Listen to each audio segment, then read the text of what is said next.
What is going on, chat? What is going on? What's up? What's up? What's up? What's up? What's up, man?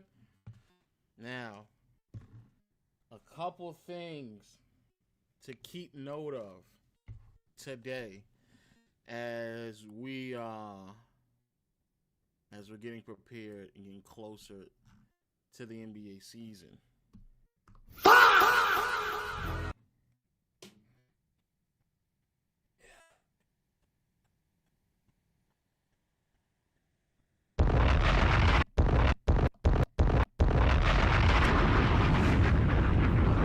What's up with y'all? What's up? Now, it has been a long ass all season. Now, and this is definitely for the people who are just with us right now. Yeah, shout out to Tyler. He looking at it right now. So there's been a couple of new updates on playback because of that. As many of you all can see, the YouTube chat is now merged with the playback chat, so it makes it easier for me to acknowledge everybody. Fuck Spendo Low. When are we getting a oiled up belly stream?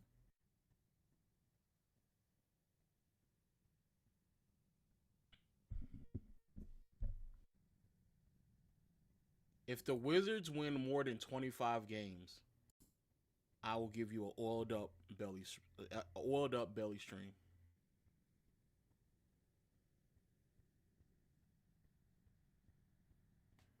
If the Wizards win more than 25 games, the fact that some of y'all niggas like clip it. But yeah. If the Wizards win more than 25 games, I will do a stream with my shirt off, belly and chest all oiled up. If the Wizards win more than 25 games. But as I say that, look at this nigga Bruce Jr. Senior said, why am I able to see those people in my chat? So like I said, it's a couple of new updates that's going on right now. So the YouTube chat and playback chat are now merged. I can see all of them off of one continuous chat, which makes things significantly easier for me in on the side while I'm like kind of monitoring a bunch of stuff. Also, I think they even fixed some of the delay because the delay isn't as much as it used to be. So there's that as well. As y'all can already tell,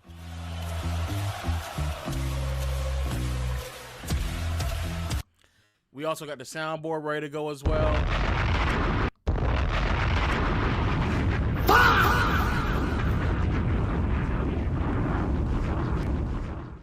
And because we have the soundboard ready to go, I think that I can change scenes even easier than I was able to do before. So we got a couple good I ain't gonna lie, I didn't even think about the Young Thug whoop-de-doo sound. I gotta get the Young Thug whoop-de-doo sound. I gotta get that. Lo, what do you think about the Rockets signing Cole? I don't know who that is. I ain't gonna act like I know every single last person because some of these people I don't know. Well, hello, beauty. What the hell?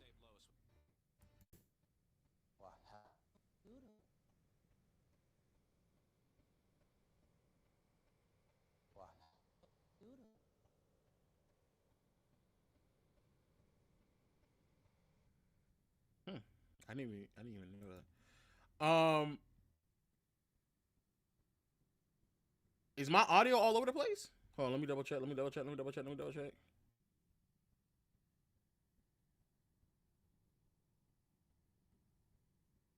If the audio is all over the place, it may be because. Let me see something real quick.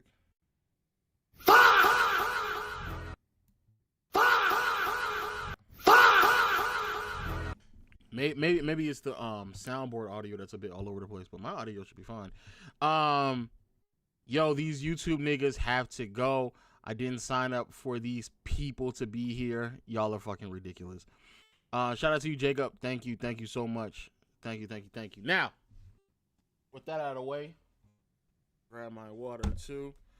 A couple of things that we had to discuss.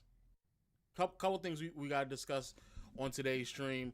We have Media Day has kicked off for two teams in particular, with the Pelicans and Nets. We have some update, obviously, about Zion. MPJ has said some fucking ridiculous things as well. Did I miss a chat? Yeah, I missed another chat. Here comes Yo Bill said, Lord, you're going to talk about Odell Polynice just yapping. We're definitely going to react to that as well. And ESPN gave us 11 through 100. So we're going to react to that as well. So there's a lot of things that we need to talk about. I'm going to be brief with a lot of the Media Day stuff because Zion in particular, we're going to do a video on Low Post about that. So there's going to be a more in detailed video about the Zion situation. We're still going to touch upon it, but just so you know, the Zion situation we'll touch upon a little bit later on Low Post. Did Philly do their Media Day? I don't know if Philly did their Media Day yet. Dark Zader, did they do their Media Day? I don't know if they did. I know the Nets and Pelicans did. Yeah, Philly didn't yet. It's tomorrow. That's what I thought. Tomorrow the 29th. So we're going to do like Media Day updates as they transpire. So we have a couple of things to kind of get with as things go. So yeah, their Media Day is Friday. Okay, that's what I thought. So yeah, their Media Day isn't here just yet, but you know, we'll get there. But as I say that, they got the Ben Wallace take in here. Oh, that's perfect. Because I want to hear Ben Wallace's like full on what you call it? They have the Suns Media Day. I did not know the Suns had a Media Day yet. Damn. Okay. Actually, let me hear a little Phoenix. I didn't even know Phoenix had a Media Day yet. Let me hear Expectations are, I hope that we win more games than we won last year, but the truth is, it's not going to be measured in wins and losses this year, but it is going to be measured in success, and how are we successful, and how do you guys view it? This nigga, I ain't gonna lie. Matt Ishbia talks like a scammer. He talks like a businessman. He talks like he's trying to sell you on something that shouldn't be sold on. But we knew this prior to. Yeah, we knew this prior to. We knew this prior to when he was trying to sell us on the whole back and forth. Also, the Suns are being sued again. Just so people who don't know, the Suns are being sued again. Just so that nigga needs to be more concerned about that shit than everything else. Yeah, they're being sued, yeah. For some more disorderly conduct. I don't know if my audio... Oh, wait. I see why my audio is low now, actually. They're being sued again for more disorderly conduct in the workplace. So, there's that, yeah. Oh, yeah. Playback chat, meet Ronnie. Ronnie, meet the playback chat, man. You know, he's one of our faithful mods over on YouTube. I'm not saying what I already Stafa. What I AAD MVP. I'm not saying that he's better than y'all. Look at Hawks and 4. I'm just saying he has the same intentions. He wants the best for the stream, man. Oh my God, y'all niggas is crazy. Oh, hey Raquel, I didn't even see you before. I didn't see you typing anything before.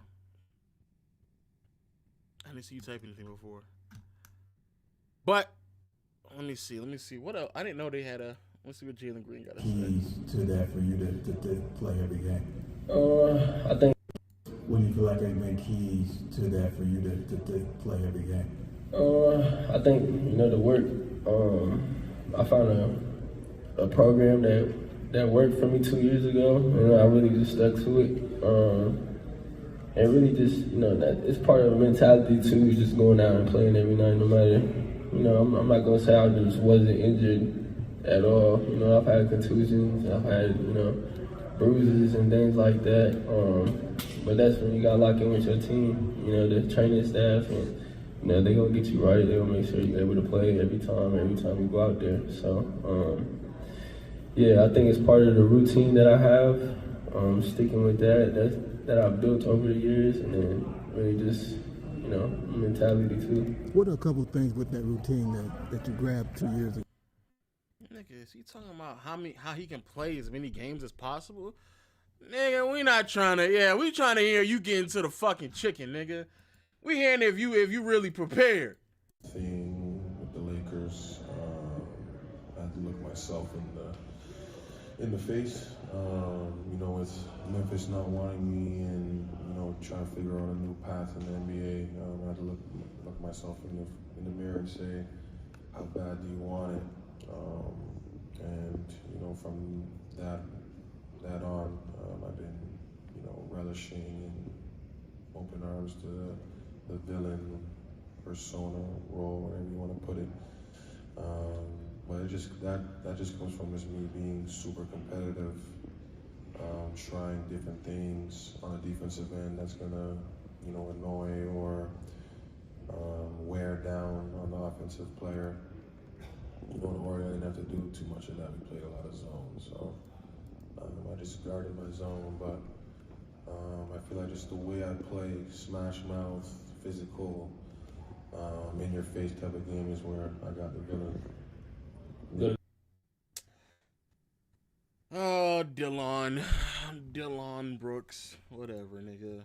Being at the bottom and, almost getting the job done. I have unfinished business here, and I know how much it would mean to this city and this organization. So, that's my job. As a leader, it's my responsibility of being a franchise player that, I have to communicate to everybody, the importance of basketball in this town and, how serious we take it. From being at the bottom.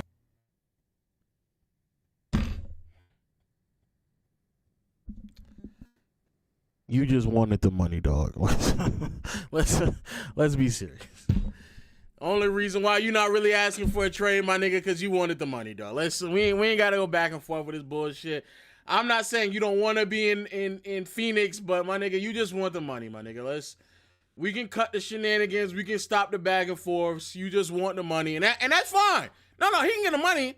No, stop. He can get the money. Just say I'm here because I want the money, my nigga. Just say that. Fuck, I mean, man, how much they gave this nigga? What his contract looking like, chat? His contract looking like? Man, shit, you throw a couple money, throw a few million at my way, I might stay put too, nigga. Oh, this not even a new one. Hold on, what a new one at? What a new chicken at? There you go. Devin Booker extension. Nigga, 2 year 145, my nigga? 2 year 145?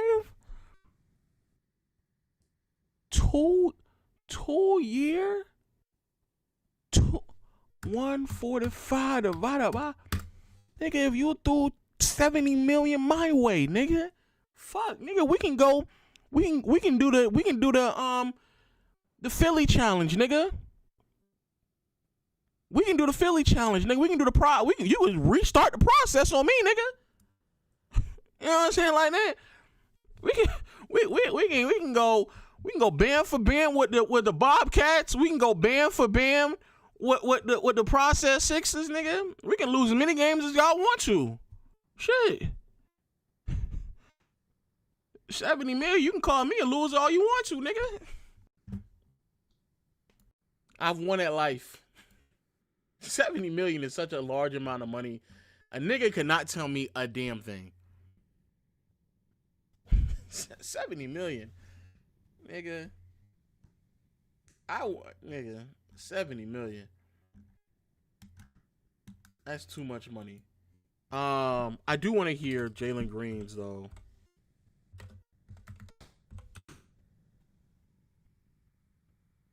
$70 million. I'm not top 50. $70 million and niggas don't even treat me like I'm top 5. Shit, don't give me none of them expectations. What's up, y'all? How y'all doing? Good. We'll start here on the left with Steven. What's up? Rajon Garner, BHNA Sports.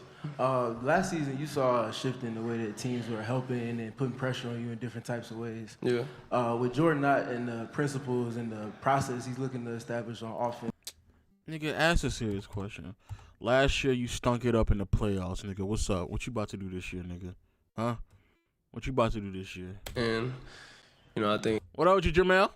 The way that we want to play and the play style that we trying to play like this year, the space is going to be the key to everything. Does this nigga talk like this? Why the fuck is this nigga,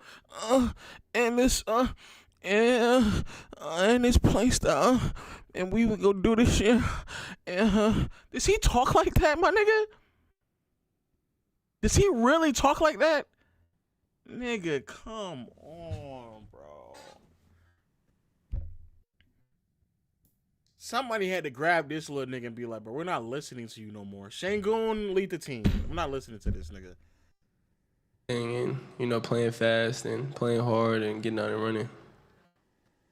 Go over to Lean. This nigga sounds like he just was sick. Why does he sound like he just got over like a stuffy nose? Like, why is this nigga talking like this? Yeah. Hey, Jalen over here, Lena Washington, 12 News. Welcome to the Valley. I'm curious what your perception of the Suns and the roster was before arriving here. Now that you've gotten to know some of the guys, the front office, and Book, of course, what excites you most about being here in Phoenix? I didn't really know. Nah, this nigga's moaning, bro. No. No, not gonna be able to do it. Nah, this nigga started. Good question. Listen. What excites you most about being here in Phoenix? Come on, my nigga. Come on. Yeah, come on, bro. Come on. I didn't really know much about, everyone over here. And, I guess that's normal. I'm on a whole different team before that, so coming here. Bro, why does this nigga sound like he's in a black boy band from the 90s? Bro, what the fuck am I listening to, bro? Fuck. I got to know everybody, and I picked up with everybody very fast. Everyone is cool and has the same goals and mentality, so that makes it easy when you're chasing the same goal with somebody. And yo, you Houston fans, y'all funny, bro. There's no way this is the nigga that y'all was banking on. Be fucking serious, dog. Y'all heard this nigga speaking in interviews, and you was like, "That's our leader." Y'all not serious, my nigga. Come on, dog. Y'all niggas had Hakeem and James. Y'all know what a real nigga sound like, bro. Be serious, bro. This nigga, be serious. Let's be for real. Everyone here is a good group of guys, from coaching staff to players to front office. Everyone's just great. So the relationships molded fast. So yeah. Go over to Kellen. Jalen, good to see you again. Kellen Olson, Arizona Sports. With what you're talking about, how important is that in your experiences around a team where it's happening before training camp, right? Not only the work, but the relationships coming together too. That's very important, especially from just learning from my last season and ready. Look at how he's even scratching himself. He's trying to do this shit in slow motion, like he's in an edit. This is so on. Okay, so yeah, Jalen. There you go. Dave Scott, Arizona Republic. Nice to meet you. Yep, nice to meet you. Hey, welcome to the Valley. Thank you. Again, at a certain point in a player's career, you're a veteran now, so the game slows down at some point. Yeah. In certain ways. The game Did that slowed do down. certain ways for you in Houston last year, or any year before, maybe in your third year, but now it's coming into Phoenix and playing with Devin. How is? Nah, that game was speeding all the way the fuck up in the playoffs. That shit was on 2 times. That nigga was listening to the game Like, we got the playback speed on times 2. That game was super fast for that nigga last year. Boy, the game was... that game was fast, ultra fast for that nigga in the playoffs. You anticipate that happening in the way the game slows down and, seeing certain shifts in your development? Yeah, I think the game has slowed down for me a lot more. I think there's still a lot of ways for me to go and a lot of things I still need to learn. But overall, I think, last year was probably... Why is this nigga scratching his braids like he a bad bitch, bro? What the fuck am I looking at? And then, bringing it here, the scoring, on check. Yeah, I can hear you a little bit. You a little farther than bro. I can't. I'm so serious. I can't, bro. I'm not gonna be able to do this, bro. I'm just not. Like, do y'all hear him? Y'all hear him? Do y'all hear this nigga, bro? Bro, why is he talking as if like he trying to holler at somebody, bro? Like, what is he doing? Yeah, there we go. There we go.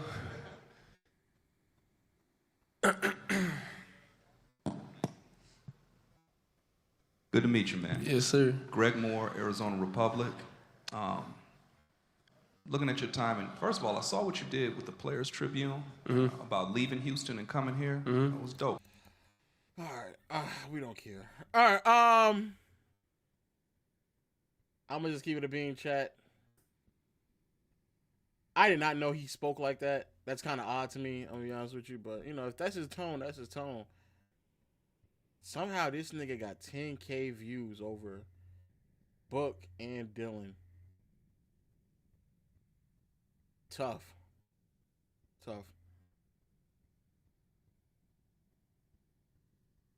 This season. Thank you. I appreciate that. You're welcome.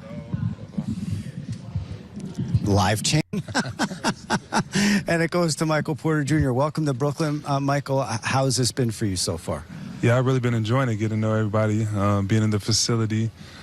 I think, since I've been in the NBA, it's been the earliest time in the summer where guys are back here all playing together. So I think we're getting a good feel for each other, and it's been going well. I mean, you've accomplished a lot already in your career. You have a championship. You have a huge contract. What does it mean to be here in Brooklyn when they're going to be looking at you? You've accomplished a lot in your career.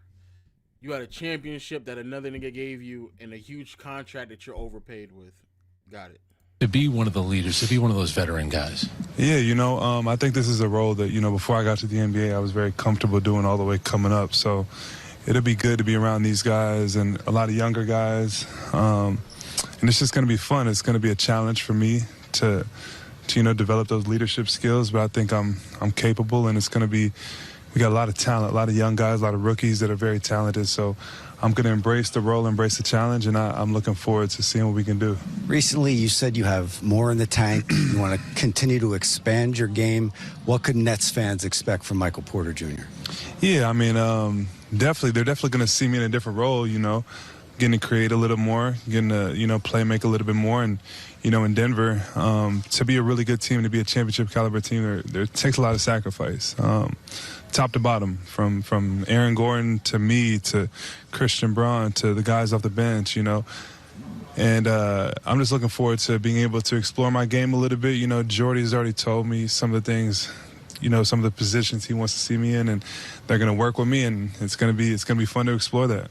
Did you think early on in your career, you dealt with so many injuries, especially a back injury, it's a terrible injury to have. Were you ever worried that it would be something that would curtail your career? Because really, you've taken off ever since you've come back from all those issues you've had. Yeah, I mean, it definitely was scary. It definitely was a... I'll say this on some real shit. It is going to be interesting to see MPJ on a team like this, because let's not forget who MPJ was before, like, the injuries, before he kind of had to take a different role. MPJ was supposed to be that guy. MPJ was never supposed to drop that low to Denver in the first place, because he was supposed to be the guy. The only problem with MPJ is that because how much injuries changed the trajectory of who he was, obviously, like, the player that he was, potentially going to be has changed significantly. yeah, like he was getting next KD comps. You know what I'm saying? But I also heard, I don't know if he says it in this one, but there is some interview where he said something like he's on the brink of like thinking about retiring, which I also never, it didn't really dawn on me until what you call it. Oh, here we go. Yeah, MPJ, yeah. I think obviously it's going to be an adjustment. It's going to be a lot of fluid conversations between. Let me not say retiring. He said he's going to take it year by year. That's what he said. Yeah, I mean, on the court, first of all, I think obviously it's going to be an adjustment. It's going to be a lot of fluid conversations between me and the coaches just about the role they expect. I think Jordy does a great job not leaving anything up to players to guess. He really tells you what he expects, and we've already had some conversations. And obviously my role is going to be different. Jamal and Nikola had a very fluid two-man game, so when it got to the fourth quarter and the game was tight, we would go to the two-man game a whole lot. Over here, it's going to be completely different, and I got to be ready for that. My body's got to be ready to handle the load. I got to be ready to be fresh as a go-to guy in the fourth quarter, and I'm aware of that. So it's going to be an adjustment. It's going to be some growing pains and a growing period, but I'm ready for it, and I'm excited for it. And yeah, off the court, I mean, New York is obviously a lot different than Denver. It's a lot different than Missouri, where I'm from. I just thought about that. This nigga might be on demon mode all in New York. Oh, man. So it's going to be an adjustment, but I'm still the same dude. I spend most of my days in the gym and at the house kind of just chilling and recovering and getting ready for the next day. So I'm not a guy that does a whole lot. Most of my career and even during the season here, social media is not a big part of my life. Like, I think for me, basketball has been such a vocal point of my entire life. And I think I never really was a guy that had tons of hobbies off the court. So for me, some of the social media stuff and things this summer was a little bit of just a hobby. But during the season, I'm always, basketball for me my entire life has been my focus and where my attention goes. Wasn't he uploading content in the middle of the year? Am I tripping? Oh, yeah, that's what I thought.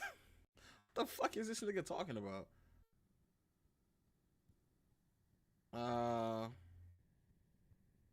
Yeah, this is it right here. She ended up hitting my phone asking for the bread. Hell yeah, she goes. Which I don't blame her because she went into that apartment not being able to afford it, and I gave her my word. What is this? I know you're not worth $200 million and was splitting rent with your girlfriend. You talking about that I should pay for the whole thing? Oh, man. What is this, man? Fuck Media Day, man. MPJ on what? What is this? Oh, this the real goods right here. Respectfully. Oh, Justin LeBoy? Well, I don't know how to pronounce that nigga name. Justin. Here it is. This the real interview. Hey, where made the card? Man, put this interview in. Yeah, that's the real interview right there. Oh, there it is. All right, niggas knew what's going on. All right, say less. They put this shit in here. All right. Splitting rent. Oh, yeah. All right. Say less. Hold on, before we get to that, let me see what Cam talking about. I do actually want to hear this real quick, actually. Let me see. Offer rather than whatever they had put on the table. Yeah, I'd rather control my situation. As a player, that's the type of control you want in your situation. So I just wanted to keep that aspect of it. And that doesn't really matter what the conversations were. I'm just here to play my game, keep doing what I was doing, keep playing, really just enjoying my fifth year here. As being my fifth year here with the team that drafted me, and really just enjoying the moment, being where my feet are, and just gonna finish the year, and we'll see what happens. But I'm happy to be here, happy to play in front of the fans again. I love playing here, so I can't wait to get started. The one thing that's kind of fucked up about people like Cam Thomas is that these type of this nigga say he like a Muppet. These type of archetype of players is so hard to justify putting them on the floor nowadays. Like, it's almost a default 6-man role he's gonna have to accept. He's the height of what is now becoming the new point guards. He's like the height of 6'4". He's not efficient enough to be your lead scoring option. He's not a good of a passer and playmaker to also be your point guard either. Like, yeah, like I don't think the combo guard is dead. I just think that if you're going to be a combo guard, you have to be more than just this tweener height-wise who can score. Like, you have to provide something else. You know what I'm saying? You either got to be a really good defender or a really good passer and playmaker, and then because of your tweener height, we can then put you at the point and operate in those regards. But I just feel like the way in which the way in which a lot of things kind of operate, it's going to be structured in a way where it's going to be kind of tough. It's going to be really, really tough.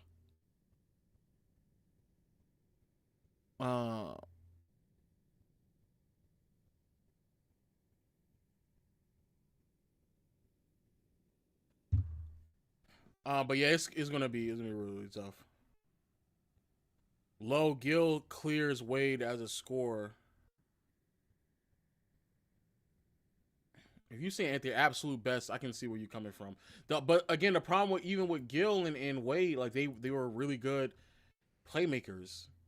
Cam Thomas is just not. He's just not that type of a playmaker. He's just not. He's not a good enough playmaker. Continues to persist and follow you, into what is now your fifth. Why do you feel like that narrative just continues to persist and follow you?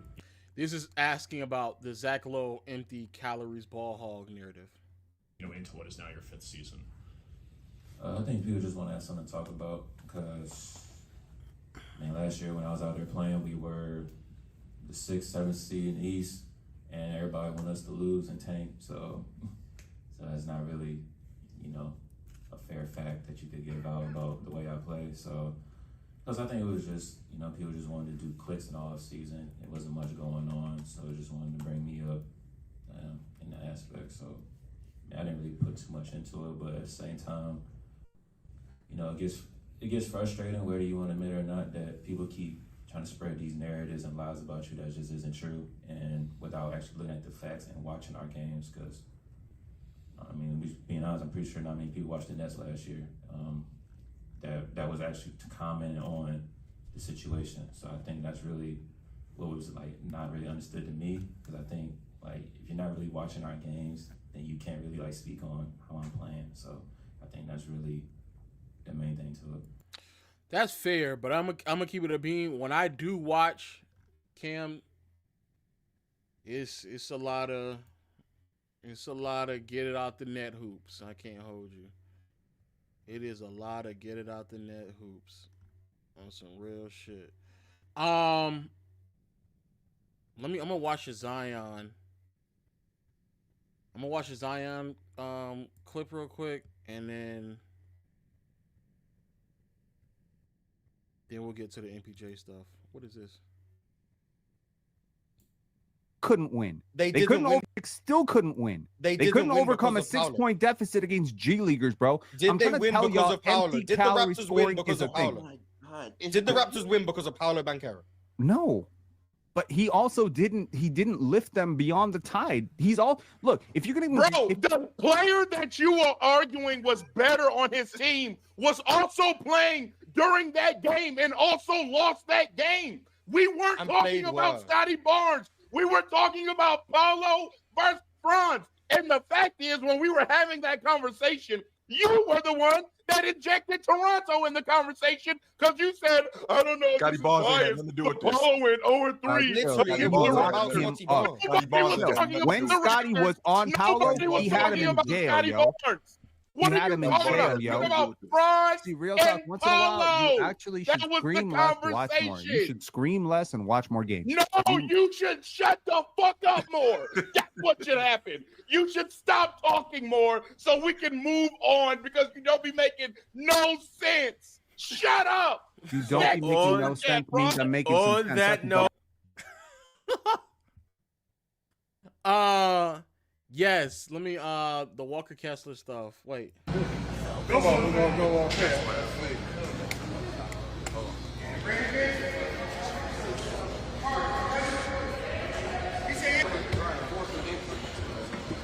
Why is this nigga's shoes untied? Is he about to go through a training session with his shoes untied?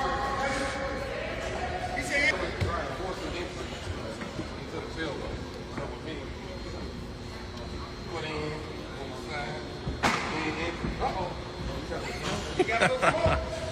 You got smoke showing. You got to find the body. Huh? Search, you got to get low on your knees. We're not going to have you. You got to find the body. Find the body. So, take. Are they treating this nigga like a Make-A-Wish kid? Man, what the fuck am I looking at? Are they treating him like a Make-A-Wish kid, bro? Come on, find the body. Come on, come on, come on, come on in. Let me find the body with you. Come on. You gotta get down. You found it? There you go. Yeah, there you go. There you go. Get me out of here. Good job, Get me out of here, Taco. Taco. Help me. Save me. Watch my head. Okay. That's okay. Save me, Taco. Save me. Nah, they treating this nigga like he a Make-A-Wish kid, bro. I can't. Nah, I can't. They treating this nigga like he a Make-A-Wish kid, bro. They treat him like he a Make-A-Wish kid, my nigga. Come on. Come on, bro. I saw the Tatum stuff. Yeah, I saw the Tatum stuff. Shout out to JT, bro. Please don't rush it, though. Please do not rush back. Take that time, bro. Take some time, bro, because let's just be honest with ourselves. Y'all didn't win last year, and the roster got worse, so I don't know why you would think they're going to win this year. I love his answers, but damn, Zion look. Just Zion tapped in, chat. Zion tapped in, bro.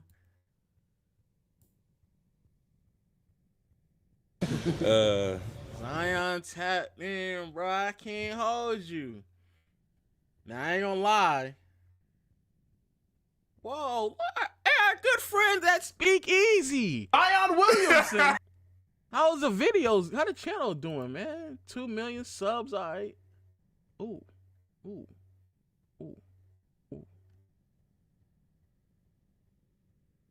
Fuck.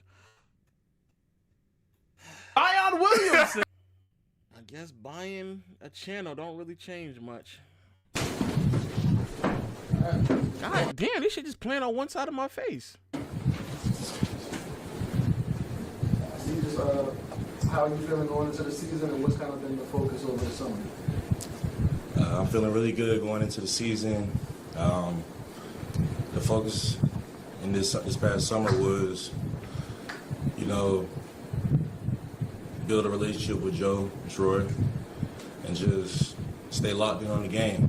Watch a lot of film, and I've been working with Teaspoon a lot this past summer.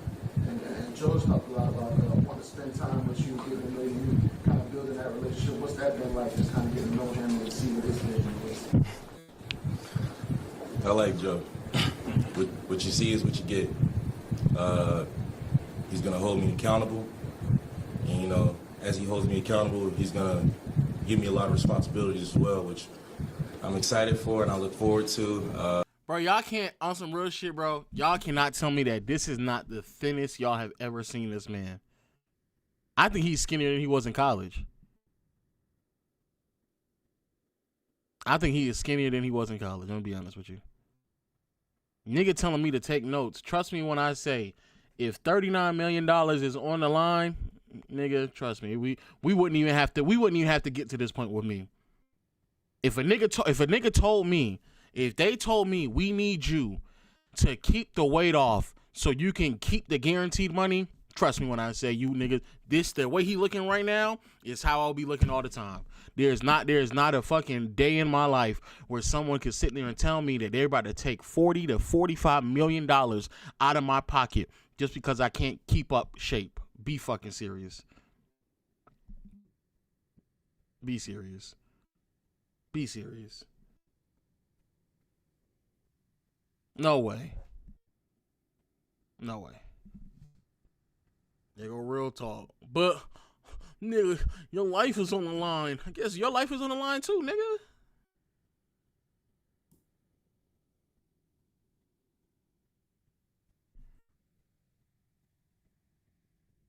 I'm going to be honest with you. Even that picture that was from yesterday, I mean, not yesterday, from last year, I think he looks skinnier.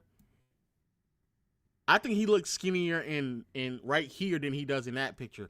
Because that picture from last year, he's just lifting his neck up to make himself look skinnier than what he actually is. It don't matter what angle you look at him right now, he looks thin. He looks thinner. And, you know, I know he's going to hold me to a really high standard. And if I slip up or anything, I know he's going to be right there to make sure I'm get right back on path. How much do you kind of embrace that responsibility, like getting a chance to be that, be accountable? I love it. I can't even lie to you. I love it. Like I said, me, Joe, Troy, we sat down and, you know, we had some man-to-man conversations. You know, they embraced me.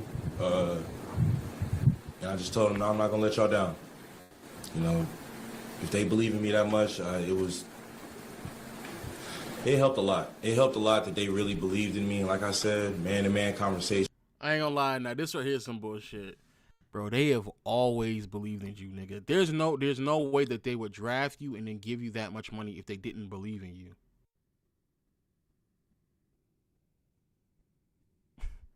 Like, they clearly believed in you, bro. They're going to hold me accountable, but with that accountability, they're giving me a lot of responsibilities, and I'm here for it. Because I know you're like a student of the game, and you know, a historian of the game, I guess. How much does it help just knowing Joe Dumars and his resume?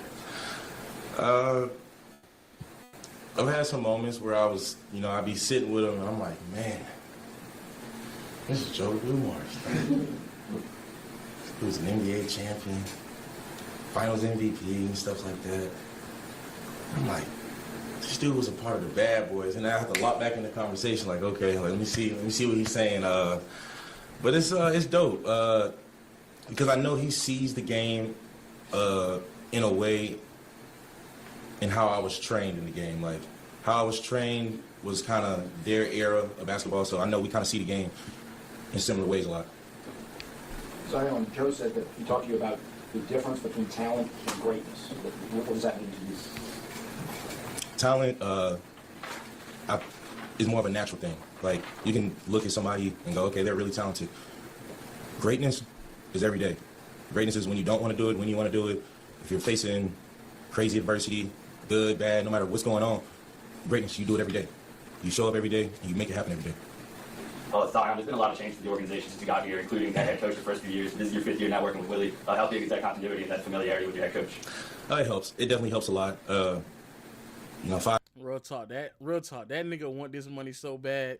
That nigga is giving the most PR trained answers I have ever seen in my fucking life, bro. This nigga want the money so bad, bro. That nigga regurgitated the exact same thing this nigga Joe Dumars said to him. Greatness. What did Joe say about greatness and talent? Talent. That's God given. Talent. That's God given, and greatness is every day. Yep, every day, coming every day, and even if you don't want to do it, that's what greatness is. That's all that nigga said. He didn't even give his opinion on what it meant. He didn't tell us about how he's implemented it. All he did was remember what Joe Dumars told him and regurgitated it. That's all that nigga said, bro. 5 years is a long time. You know, me and Coach Green, we've had a lot of great conversations. Me and him have definitely like locked in on and off the court. And, you know, he can talk to me. He can talk to me. I can talk to him. We have that relationship to where, you know, if he sees something and maybe I see something else that I can be vocal on it, and, you know, vice versa. Oh, Eli said the same thing. Yeah, that nigga, hey, Eli's right. That nigga practiced that in the mirror right before he got here, bro. Come on, my nigga.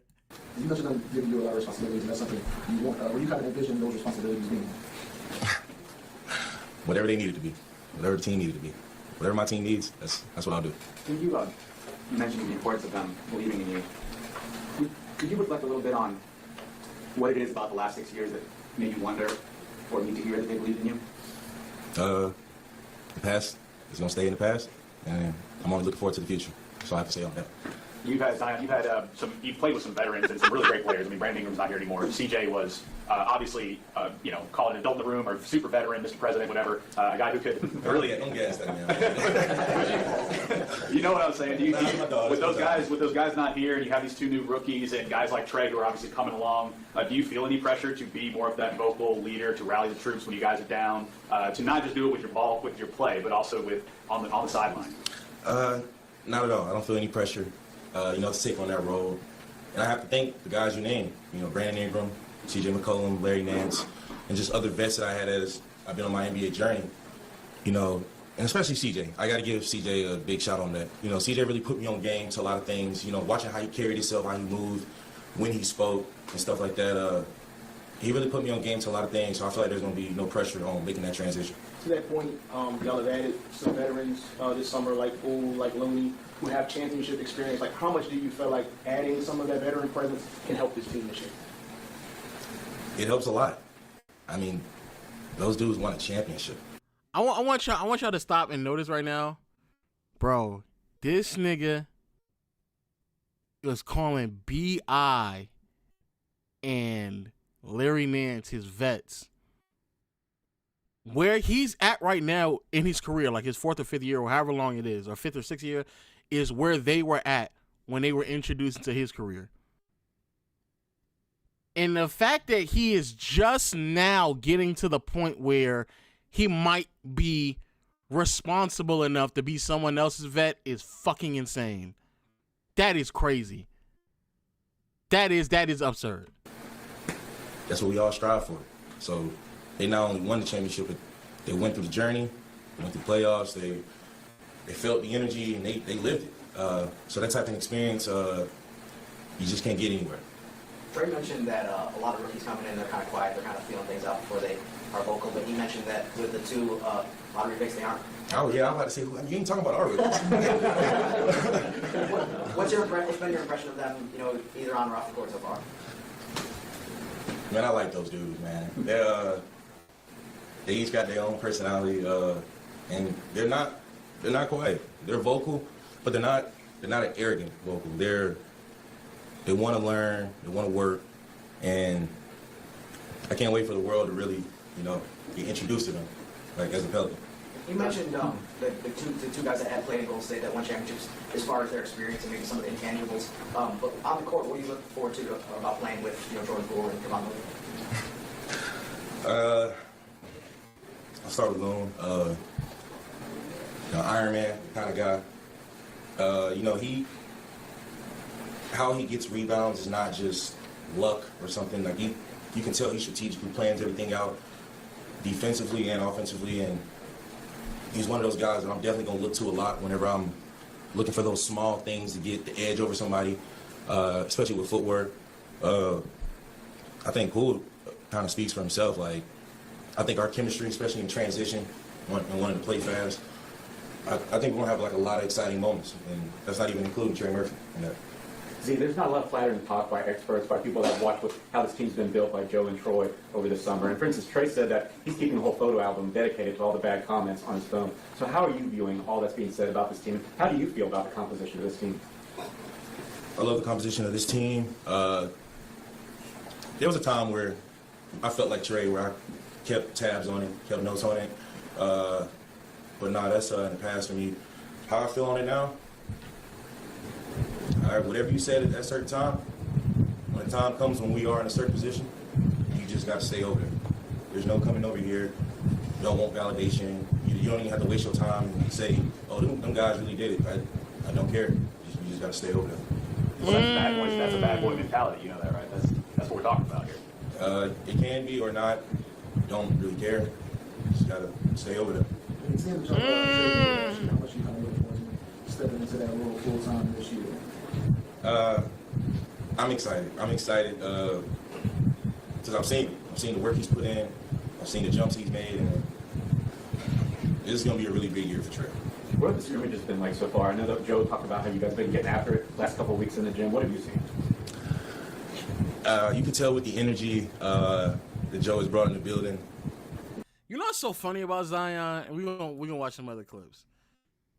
You know what's so funny about Zion is that, like, it was all there for him, bro. And everyone genuinely wants him to succeed, bro. Like, the league needs someone like Zion right now, especially as an American athlete. I think the smiling to y'all is like a little bit corny, but that's also who Zion is. He's always like, when he's about to answer, he just smiles by default. That's literally the type of person that he is. That's just his mannerisms.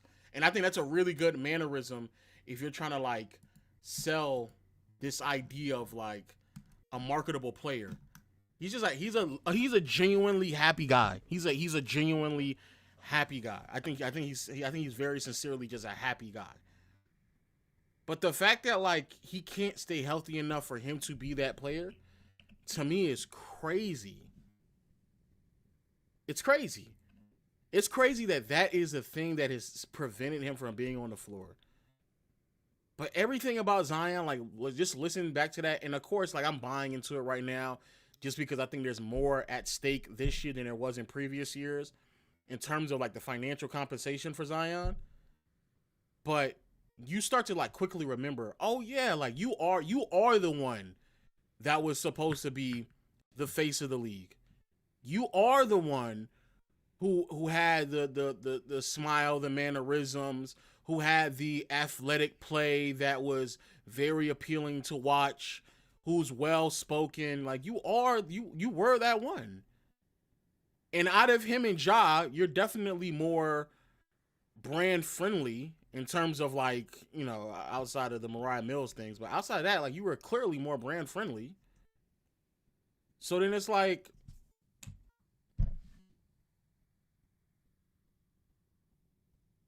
yeah, I don't know. But what did It's probably the dumbest press conference. Jesus. God damn. It's probably the dumbest press conference I ever heard in my life. Oh my All this God. stuff is because of you. You choose to eat, be out of shape, all that. Now all of a sudden it's a contract year probably. Or he looking for an extension. No all of a sudden vibes. he in shape. And they believe in me. Fool, they gave you a max deal. They been believed in you. Yeah. That is But true. they had to put all them options on there because you ain't believe in you. Like, that's dumb as hell. That press conference dumb. He said, hey, they embraced me. It meant a lot. Man, they So we locked embraced in you now. when they first got here. What are you talking about? Yeah, he was playing with the church's money for shit show. You the one was out of shape. Yeah, we have been talking about his shape for like too long. Come on, bro. And you decided to like lock in and do what pro athletes do. Take care of themselves. Yeah. Like I ain't man, hell no. I'm off that. I ain't a fan. Bro, no we more. have been talking about this for like 3-4 years. Yeah, I'm bro. not a Like, fan, bro. Hey, you are a professional basketball player, bro. What? Be You him. get paid damn near $40 million a year Yeah. to be in shape.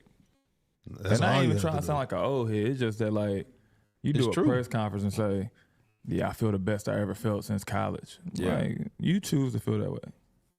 You could have been like this for 3 years. That's a fact. Yeah, he could have. And I ain't hating. I mean, shit, get all the bread you can. And If they wanna caused pay a you lot while of you his fat. injuries too. That's why it's kind of crazy to hear him say that, because he He caused a lot of harm on his body by being out of shape. Come on, bro. You was the one damn near 300 pounds. Yeah. Yeah. I feel good. It's probably the dumbest press conference I ever heard in my life. I'm gonna be honest with y'all with the whole Zion thing. Like I said earlier, it just sucks because everything was on a runway for him. I think Zion might actually be the first player that I have seen in my existence watching the sport, or at least carefully watching it, literally throw it away. Just fucking throw it away. Every other player before him that was a what if or what could have been was always due to injuries. Grant Hill injury, Trace McGrady injury, Derrick Rose injury, Penny injury, even Blake Griffin, the heights, more or less is just injuries. Beasley is close, but Beasley had a bunch of things off the court that was also derailing him. Embiid injuries. Ben Simmons, people don't want to admit it, Ben Simmons had a horrible back for like 3 or 4 years straight that's still plaguing him to this day. Greg Oden injuries. There's actually nothing wrong with Zion. Literally nothing. Just his weight. There is absolutely nothing wrong with Zion. This nigga is actively choosing to do something that is putting himself at a massive disadvantage. There's nothing wrong with him. Everything that y'all may point to being wrong with him, his hamstring, he tweaked his knee, those are all things that you could easily contribute to his weight. Those are all things that he could manage. Everything. The last time I remember someone who had a name to himself that was a star, but because of things that he decided to do, threw it away, not only obviously Ja and the ridiculous stuff that he was doing, but you had to go all the way back to either like Ron Artest or date it all the way back before that with Sean Kemp. Like that is a degree of like player where we potentially may have never seen the best iteration of them because they decided to fuck it over. That's it. OJ Mayo is a bit of a stretch in terms of stardom. But like it's so crazy. And again, bro, we're in a league right now where we need Zion. We need a new face of the league. We need someone who is electrifying. We need someone who's amazing. We need someone who can elevate the sport in viewership. We need someone that people are familiar with, and we've been following you since high school. Zion is one of the very few high schoolers I actually watched. I don't watch high school. I don't watch college basketball, but Zion was... I watched that, bro. I was like, damn, this is a grown-ass man right now. The fact that you are in year, whatever this is, 6, what is it for Zion? The fact that you are in year 6 going on 7? Yeah, you're in year 7. 7, bro. Year 7? And what's even worse, it's not just the fact Zion is 25.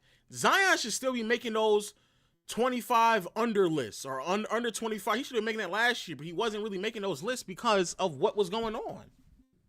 And what's even worse is that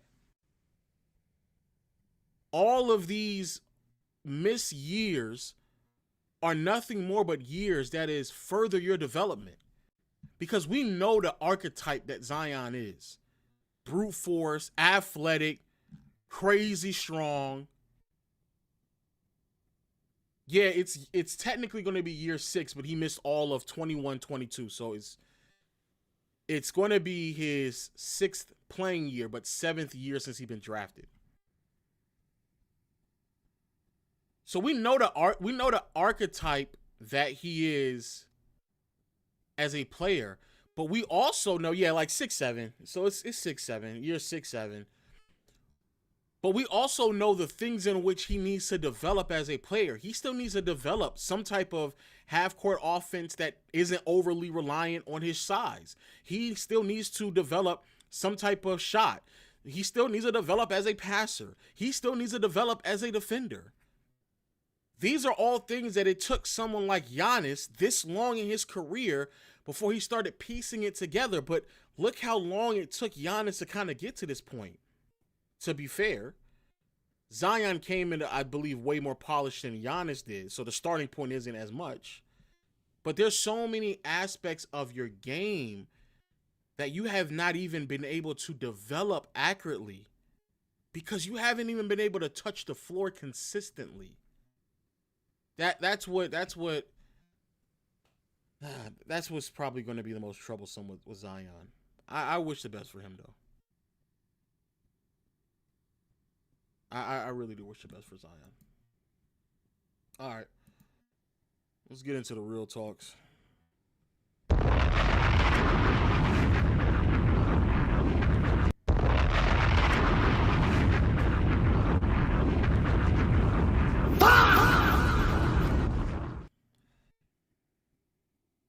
We got MPJ sitting down. Talking that real shit, nigga. Properly because of the nerve injury. So it's a lot of stuff that might go over people's head with the injury, but I just have to be so on top of everything. Man, get to the at 100% because I know like that desire because of the nerve issue. I literally like callous my mind. You know what I mean? Right. I had to grow in different areas. Right. So with all this being said, do you feel like Denver maybe traded you because they felt like you no longer had that potential? Like, you know, like what's the inner voice in your mind saying, why did they trade me? Why is this nigga giving better interviews than the niggas at the fucking press con? What the fuck? What the fuck? Well, no, because they gave me that big contract, that big 5-year contract on the heels of me having 2 back surgeries. So they still believed I could be a good player in this league. But, you know, this past season we lost to Oklahoma City, Game 7 in the playoffs, and I was Clippers haven't done their media day. It's just the Nets, Pelicans, and Knicks. I think those are the only ones. And the only teams that are doing their media day before the first or second or something like that are the teams that are playing preseason games overseas. So it's the Nets, Knicks, Pelicans, Sixers, and Suns. Suns did theirs as well. I think there's one more. was hurt the whole playoffs. I got hurt game 1 or game 2 of the first round, and I wasn't myself at all. And, you know, we end up losing game 7 to Oklahoma City, and it's really my fault. You know, it's really my fault we lose because if I was able to contribute even 50 to 75% of what I normally can, we would have ended up probably winning that series. Right. So I kind of knew, I kind of had a feeling afterwards, like, there's a good chance I'm out of here. You know what I mean? I remember saying a couple years prior, like, because once you win a championship, from that point on, it's championship or bust. Yeah. So we end up losing the next year to Minnesota in a game 7. And then we end up running it back with a similar group, lost to Oklahoma City game 7.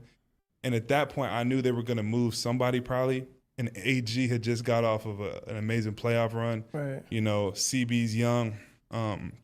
So I knew it was most likely. First of all, shout out to this interview. And shout out to, like, MPJ for taking accountability. I was not expecting that answer at all, actually. I'm going to keep it a beam with y'all. I was not anticipating that at all. Like, not even the slightest. Going to be me. You know, Jamal and Joker have been there for. You couldn't be yourself, right? No, that was a different. But with that being said, we got to get to the real nigga talking. There was 2 days. The next 2 days, there was nothing. Like, normally you're supposed to party and then the next day go to Vegas for a couple days. See a little bit. I'll be able to see a little bit clearly what I'm feeling. You know what I mean? Because at this point, I don't even know what I want in a wife. Yeah. To be honest, Yeah, that was gonna be my next question. Like, what is a wife? Like, if you could design the perfect wife for yourself, what would that? I think it's like it's a balance between like an independent woman, like a strong independent woman, but also a woman who's like traditional in a sense that like wouldn't mind raising kids and being at the crib, but also is just very like. But that's how my mom was. My mom was like the best hooper in Iowa. She still holds scoring records. Like, man, what fucking camera angle is this? What the fuck? She scored 75 points in a college game one time. Wow. She averaged like 40 or 50 in high. So she was like go look at the highlights. Playing overseas, and then, you know, her and my dad linked up. I gotta look at the highlights of his mom playing high school back. Is this nigga listening to what the fuck he's saying, bro? And ended up, you know, getting married and then had the kid. And at first she always thought that she wanted to just be like a woman who like always had her thing going. But when she had some kids, then she was like, oh, I want to stay at the crib, be a homeschool mom. She homeschooled all of us. Yeah. So I saw that. So that's why I said like a balance between like an independent like woman, but also a woman that's like kind of traditional, kind of like, you know, I don't want to say the word submissive because that gets a bad like connotation, but like a woman that acts like a woman. Right. You know, I don't want no woman that acts like a dude. You know what I mean? Like, I know what you're talking about. so I think that's the first thing. I think secondly, like they got to share some type of similarity in like beliefs and morals and like faith in God, because as soon as you bring kids into the world, like if you're teaching that kid two different things, God gotta be. These girls would be like too just over the top with their energy. I need a pretty like relaxed girl that I could just chill with, and she's not always trying to do the most. So that's the three things I would say. Nah, that's not even bad. But you know, obviously you had a big family. How many brothers and sisters you got? I got 7 brothers and sisters. All of us homeschooled. All of y'all homeschooled, and then you know your mom and dad been married 32 years. Yeah. Damn. So when your brother goes through what he went through, getting banned from the NBA, I know. What is that like in the house? It feels like all of y'all are close. You know what I'm saying? Man. Gambling because of. I mean, because of the fact that they're bought girl expensive gifts. Okay, buy all her right. this, then buy myself something. That's How a good long feeling. Okay. Just a regular night. It might be a lot. So, all right. What do you think is the most money you've ever spent on a woman before? We're here, chat. We're here, chat. We here. We here. We here. We here. We here. We here. We here. We here. We here. We here. We here. We here. Bruh. Keep it real. Before my last girlfriend, I hadn't spent a penny on. Well, I used to have girls pay from I hate when niggas do this shit, bro. I hate when niggas do this shit, bro. Oh, bro. I ain't never spent no money on no woman. Hey, nigga. Bro, nigga, shut the fuck up, my nigga. I hate when niggas do this, bro.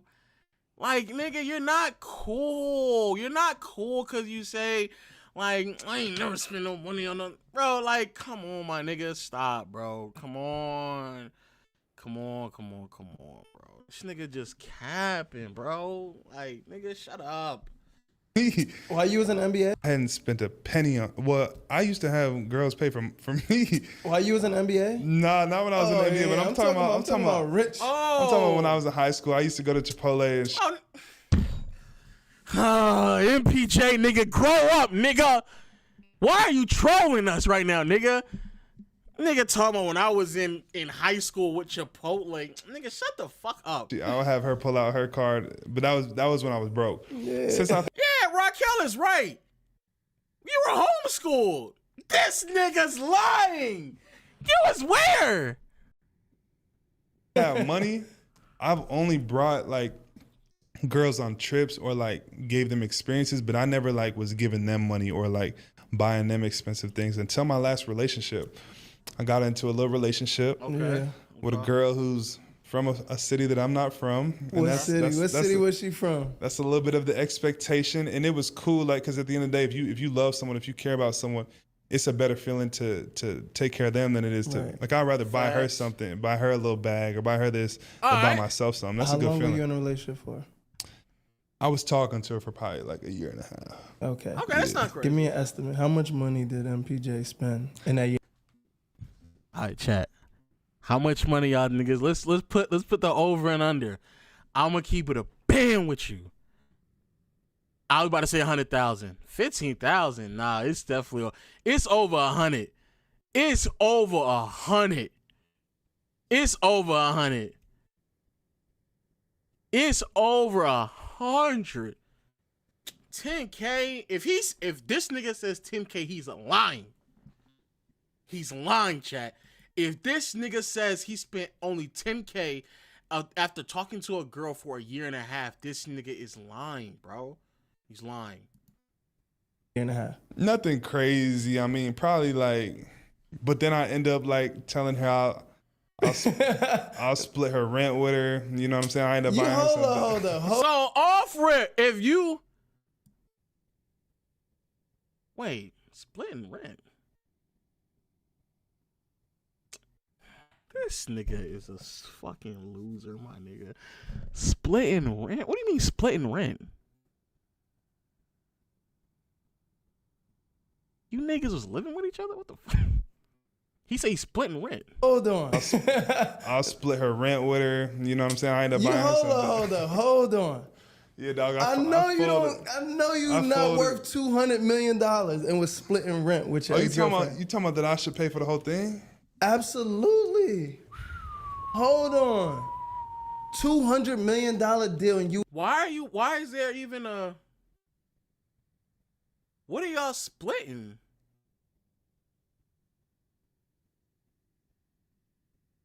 I know it's rent, but I'm saying like where like I'm assuming wherever MPJ lives, it's such a significant amount of money that even if you're splitting it, it would be more than most people's. Even if it's her room, why the fuck is he living with her? What the fuck? Was splitting rent with your ex-girlfriend? Yeah. Because if you around me, I want to know you're here for the right intention. I'm taking a fucking shot. Like, what are you talking about? The right decision. You worth $200 million. Her rent was probably $3,000, bro. Okay, yeah. but look. She's killing herself to make half, and then she always with you. But look, how is she even making willing? that half? Okay. First of all, take a shot of your water, just so everybody knows. Oh this is water. Shot of my water, man. Yeah, season coming up. Cheers, my brother. Crazy. So I know you lying. So check this out. You cheat, brother. Check this out. Let me get into this. Yeah. It's very hard when you have money, as you know, to tell a woman's intentions, right? So I had never, people call it tricking. I had never spent money on it. I had never bought girl expensive gifts before this last girl.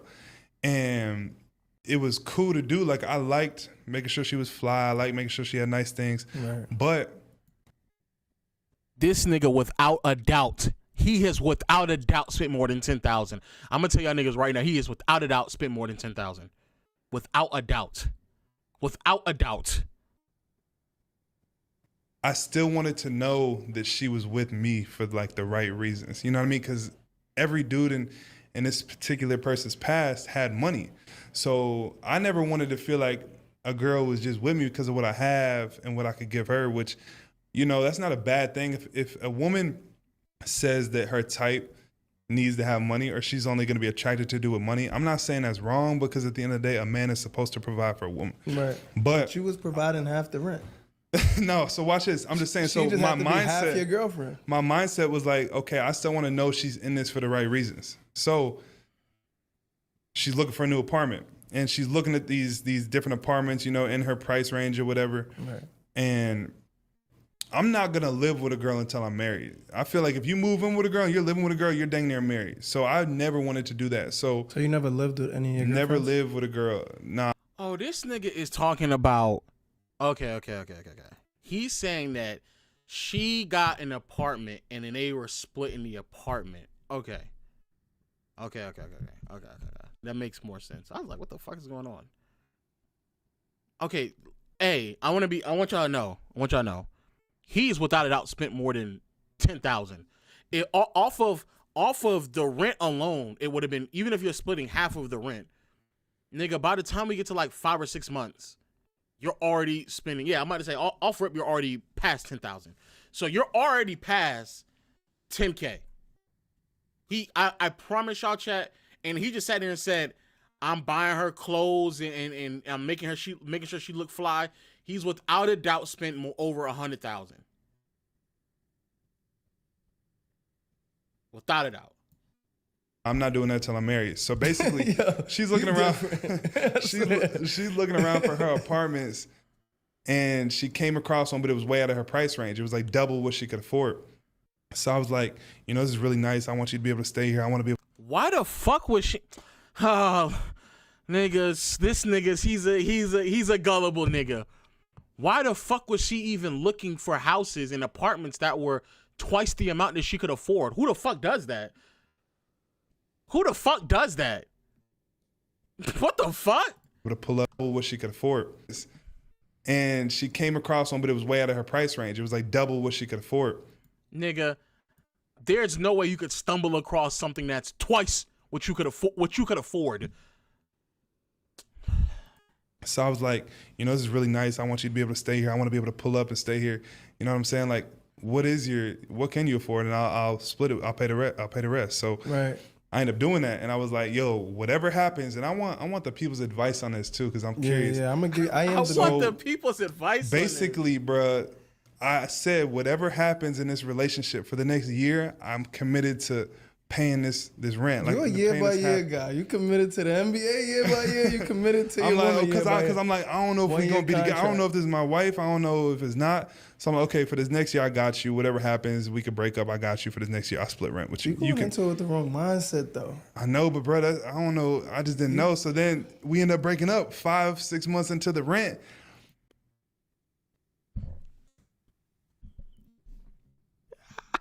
And chat. This nigga love playing this holy card. He love playing this card like, just be trying to figure it out. I put money on it.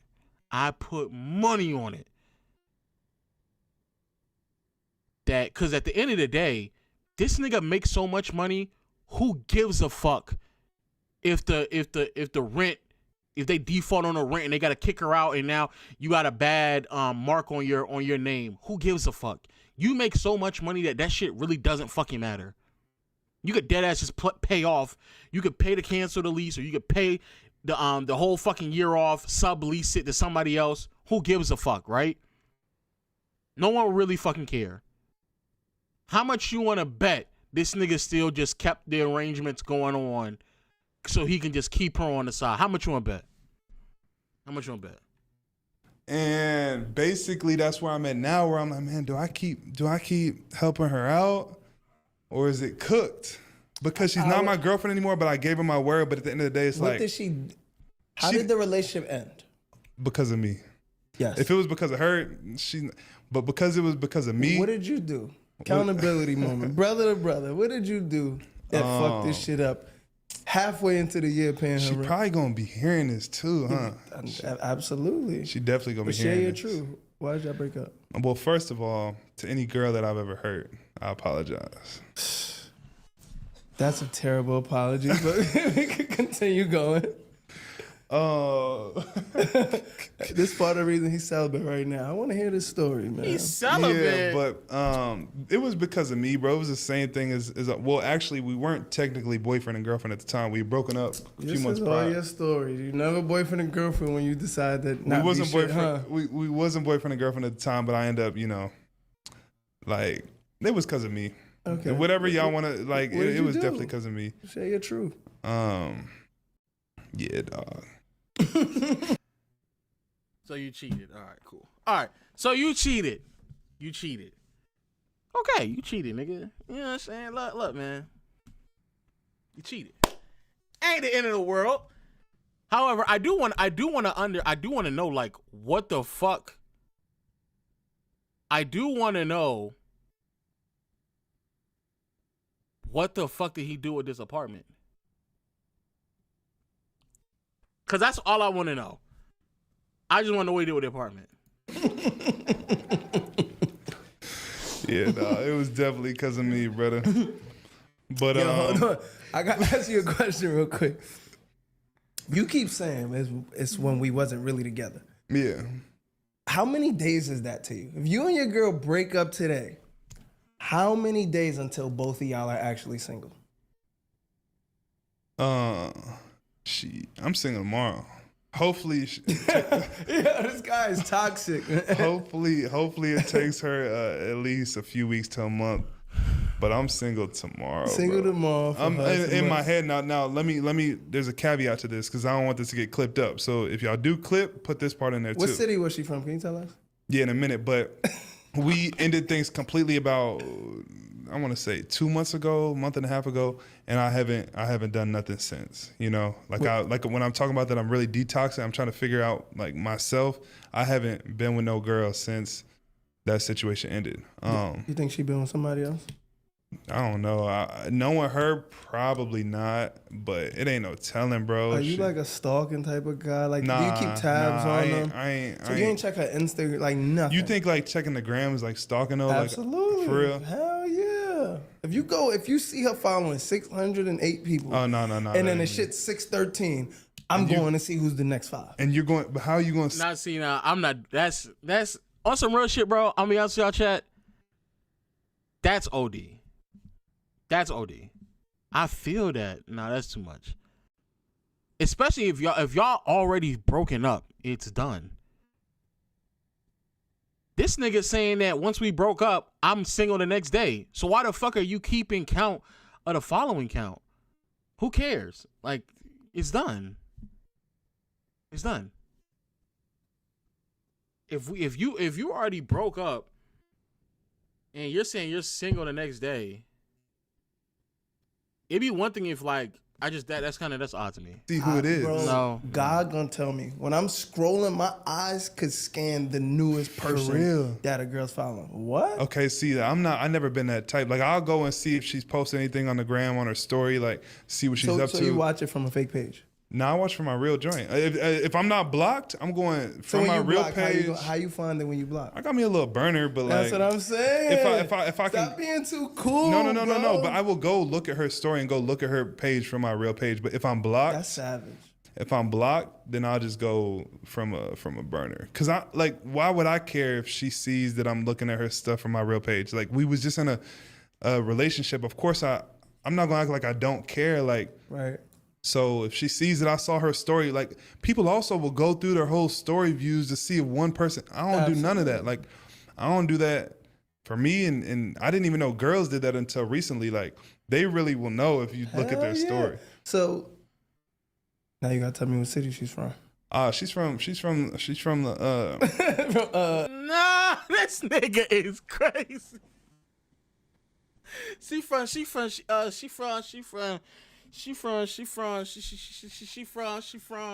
Oh my God. She's from Somebody bring me a shot, please. Nah, she from LA.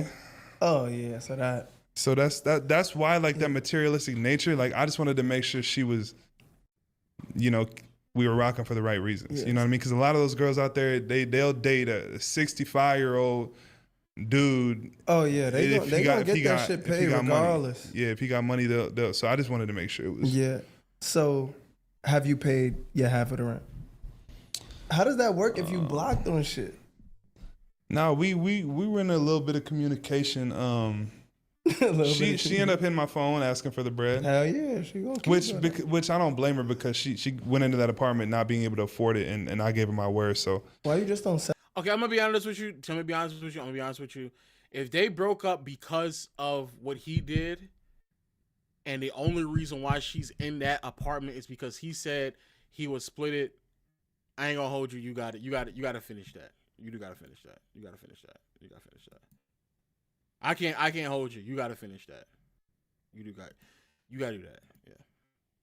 You gotta continue to take care of the rent. You gotta fulfill your obligations on that. You gotta fulfill your obligations on that. If you're the one who fucked up, and the only reason why she's there in the first place is because you said you'll take care of it, you gotta finish that. You gotta see it through the year. You gotta see it through the year. Yeah, you got to. Now, someone just said you just write a check and be done with it. No sirskis. Do not write no big ass check and then tell her, hey, this is what it is. Pay it off. No. What you do is pay it off on a month-to-month basis. And the reason why you pay it off on a month-to-month basis, because if you give, let's say hypothetically speaking, there's he just said it in like 5 or 6 months, so there's another 6 months left. And of the 6 months that's left, let's say it was $4,000, your half is $2,000. So that means about $14,000 left. If you just give someone $14,000 out of nowhere, bro, they can spend that money any way they fucking want to, and then you may have to still double back and like, you know what I'm saying? Don't do that. That's fucking dumb. Don't do that. Don't do that. Yeah, you can just go to the lease office, or you can pay your half, have it automatic, but don't just hand out $10,000. That'd be fucking crazy. And her half for the rest of the year. Because she need to act right month to month, nigga. Oh, what?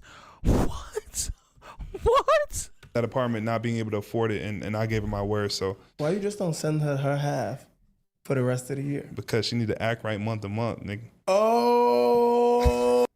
Okay, this is the most toxic nigga I've ever. This is one of the most toxic niggas I have ever seen in my fucking life. Nah, this nigga's toxic. He's toxic. Nah, he toxic. This nigga is toxic as fuck. Be very mindful. This is the reason why niggas like MPJ are like some of the most funniest niggas in the world, because MPJ is a type of nigga that's sitting there saying, she better act right. I need a subservient woman. I need a woman in the kitchen who gonna cook and clean. I need a woman who independent, but also who know her place. I need a woman who's God-fearing and shit like that.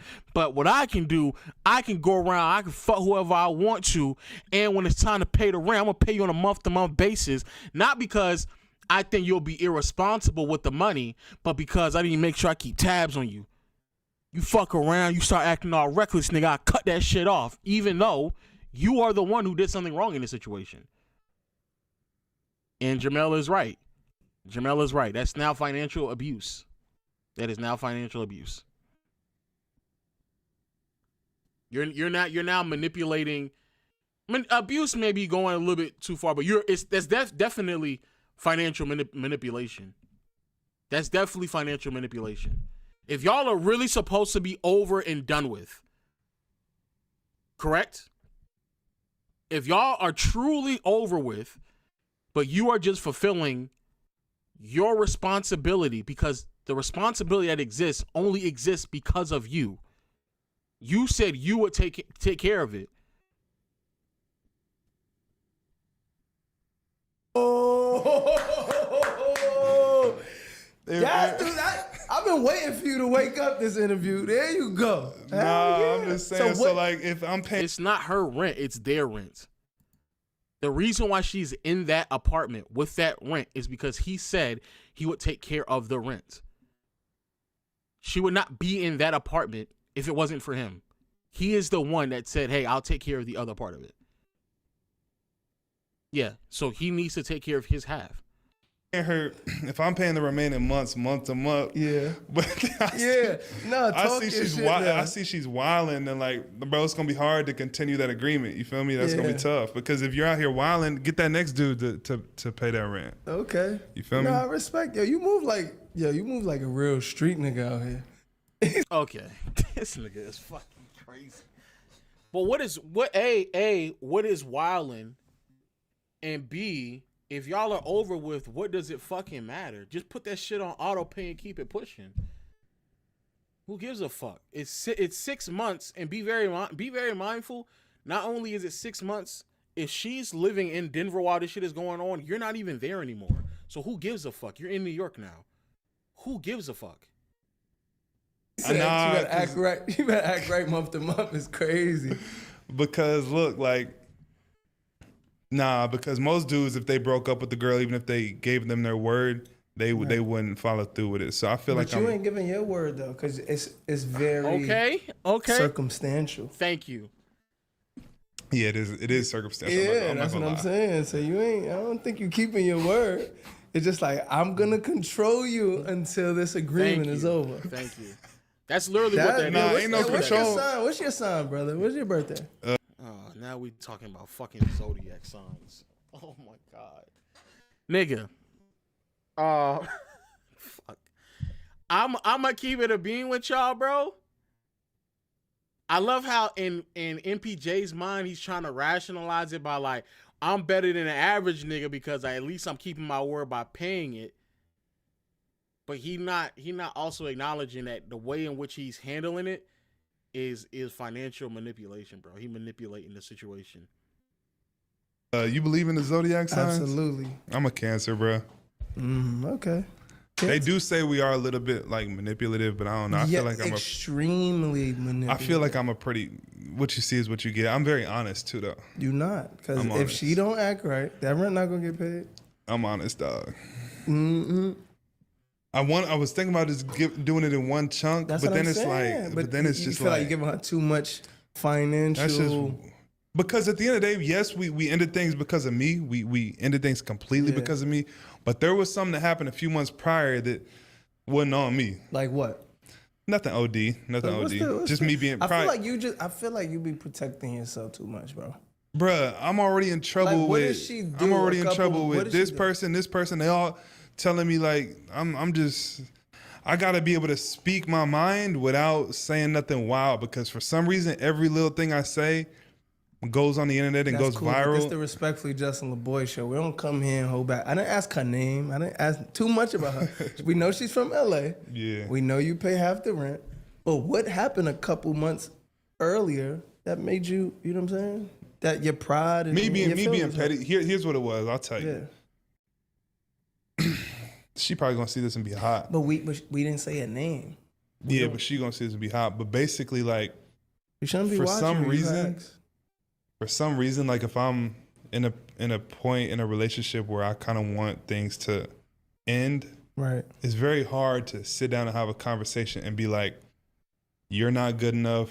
You don't bring, you know, like I don't view you as my wife." To me, that's a very tough conversation. Right.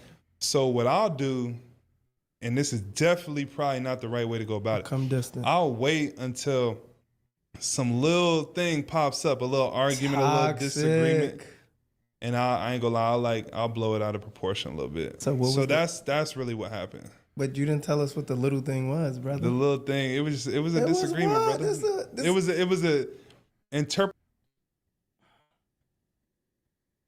This nigga is a child, bro.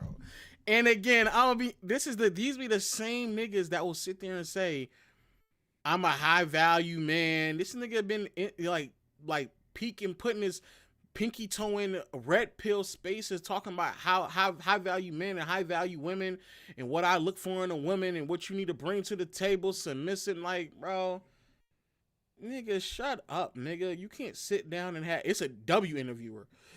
Without a doubt, these are the real fucking questions we need to get down to. Nigga, just move on. Nigga, blowing up in someone's face off of one, you know what I'm saying? That's OD. That's OD. Interpretation of a situation that we viewed a little bit differently. It turned into a little tiff, and then from there, I'm gonna let you get out of it. I just want to know. Slide to the next know question. because you always protect your feelings. Like I'd be like, you got your heart broken? No, I ain't get my heart broken. Yo, what did you? I want to know like what could. Oh, Jamel said OC. Yeah, OC. That's OC, man. That's what we say in the DMV. OC out of control, bro. OC, that's OC. OC, yeah, out of control. Like I told you, that's what Jamel said. OC, that's OC. Yeah, OC. Ja Light, you know what I'm saying? Ja Light, you know what I'm saying? Oh man, but that's just my DMV days, you know what I'm saying? Give me some mumbo sauce type shit, you know, Ja Light, you know what I'm saying? Ja Light, you know what I'm saying? Anyway, shout out to MPJ for the content. Shout out to MPJ for the content. Did y'all see D Wade put this nigga Rudy Gay in his place?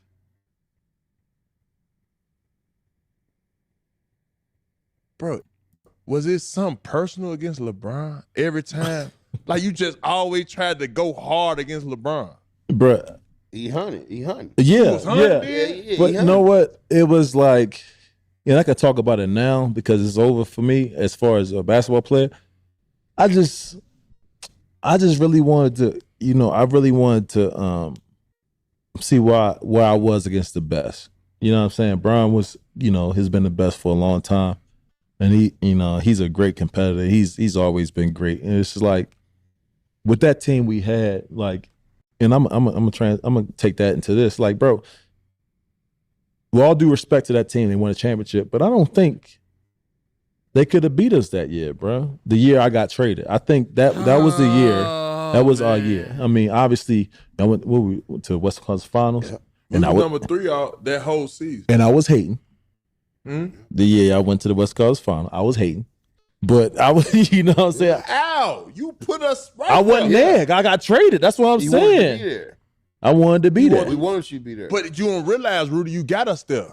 No, I did not, because I wasn't there. Rudy, you got to realize, bro. Well, during the regular season, but look. Yeah, okay. As long as you know you put in a lot of work before it. Yeah, I did. Look, you know. So, like, bro, like, look, it was bigger than that for me because that was my first time ever getting traded. 2, it's like I'm in Memphis. I've been in Memphis for my whole career, and I love, you know what I'm saying? I got foundation, bought houses and all that stuff. Like, bro, we all got the same friends and all that stuff. You know what I'm saying? It was like that, and on top of that, like, just getting traded, and we're doing good. Like, it's not like we 3 in the conference. Yeah, you know what I'm saying? So it was like, at that point, I was like, like, I was mad, and a lot of my immaturity came out because of in the media, because of me being like I got traded, like, you know, like, fuck it, like, you know. Nigga, he is talking about the 2013 season. They would have to have seen Kawhi in them, Paul George. I mean, not Paul George, Tim Duncan in them. That had you not got hurt, bro, we'd have won a championship, bro.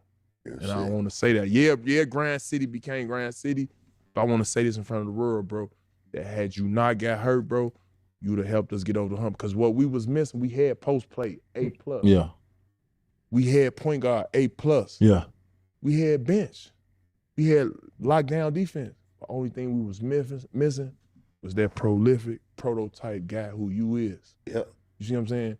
And it hurt me to like shit. Like, I ain't gonna lie, when you got traded, bro, it took me for about like, I want to say about like a good week or so to be like, why the fuck did that make sense? Yeah. But once you realize the business and shit of it all, you understand motherfuckers trying to go up on the luxury tax. Yeah. We ain't no big high market team. We can't afford to pay double.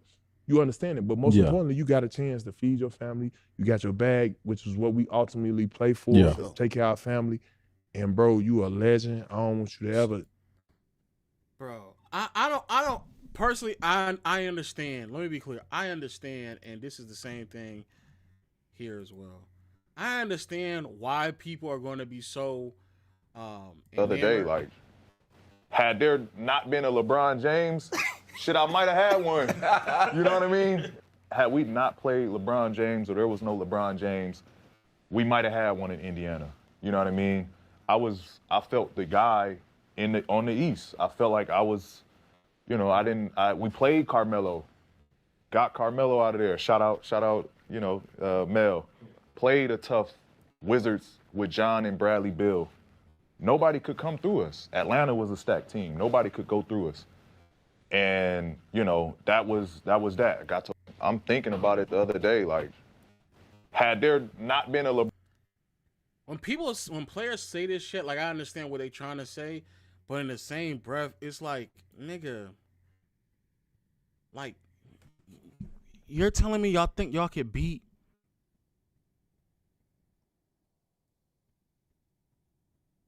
Duncan, Manu, Pop, TP, and that's a up and coming Kawhi? Bro, Kawhi was giving LeBron fits. You think that Rudy Gay will be getting off on Kawhi? What the fuck are we talking about? OKC they wouldn't have to worry about because remember OKC got hurt. That's the only reason why Memphis got to the conference finals that year because Russ got hurt in the first round and then KD in the second round was trying to go crazy and he couldn't do it obviously against that defense. But they think that the difference between why they end up losing to San Antonio is because of Rudy Gay.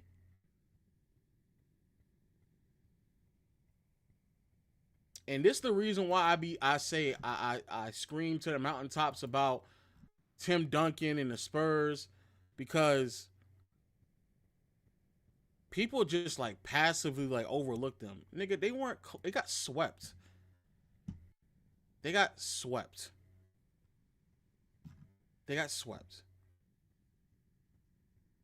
Nigga. Swept. Zach Randolph was shooting 30% from the fucking field. 30%. Zach Randolph shooting 30. Gasol shooting sub 40. Mike Conley shooting sub 40. Jared Baylor shooting 35. Tony Allen shooting 37. Tayshaun Prince shooting 36.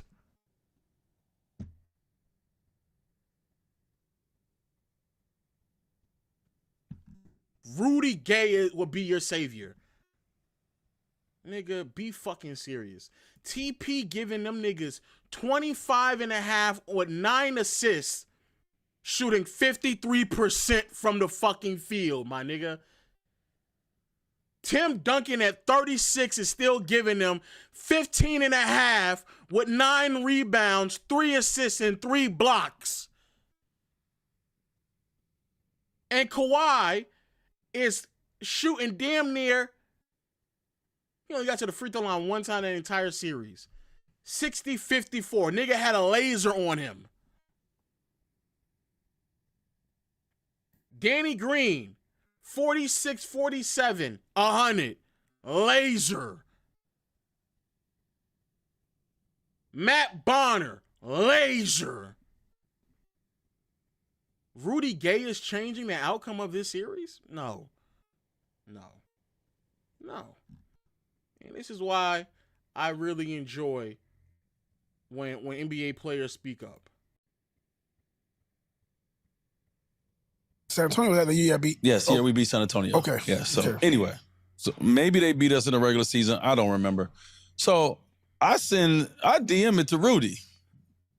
Hey, Rudy, this must be an AI-generated quote. Because it ain't nowhere in hell you said this. So he hit me back. And, he like, yeah, man, I said it. You got to have confidence. Yeah, I said it. I said, boy, belt to ass. So left it at that. Then I seen him at Melo at the after party. I said, man, what's wrong with you? You're not just going to win the finals because you think you want to win the finals, bro. We would have belted. We had just been in the finals 4 years in a row. We smacking y'all. You don't know how to win in the finals, bro. You just think it's that easy? Right. Like, people really think it's that easy. And that's the thing with me when it comes to winning. It's like, yo, stop. No. It's not for everybody. And it has nothing to do with your individual talent and how great you are. Everything has to go right. Everything. You're right. For you to win. Now, that's exactly what I thought to myself. As soon as he said that, I was like, damn, T-Mac, tough. Because he's absolutely right. There's so many things that have to go right for you to win a championship, bro. So many things. The Heat should have won that series pretty easily. Bro, they are an overtime and a Ray Allen shot away from losing that series in 6. Think about that. They are overtime and a Ray Allen shot away from losing that series in 6. And if you stop the series, and I've already said this several times, but if you stop the series right at that fourth quarter, brother, the way that we talk about everybody, Wade, Bosh, and LeBron, will be completely different. Completely different.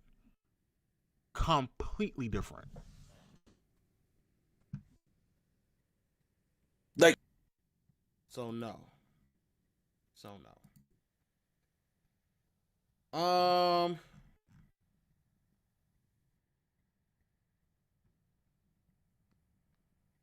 The last one. Oh yeah. Let me talk about that real quick.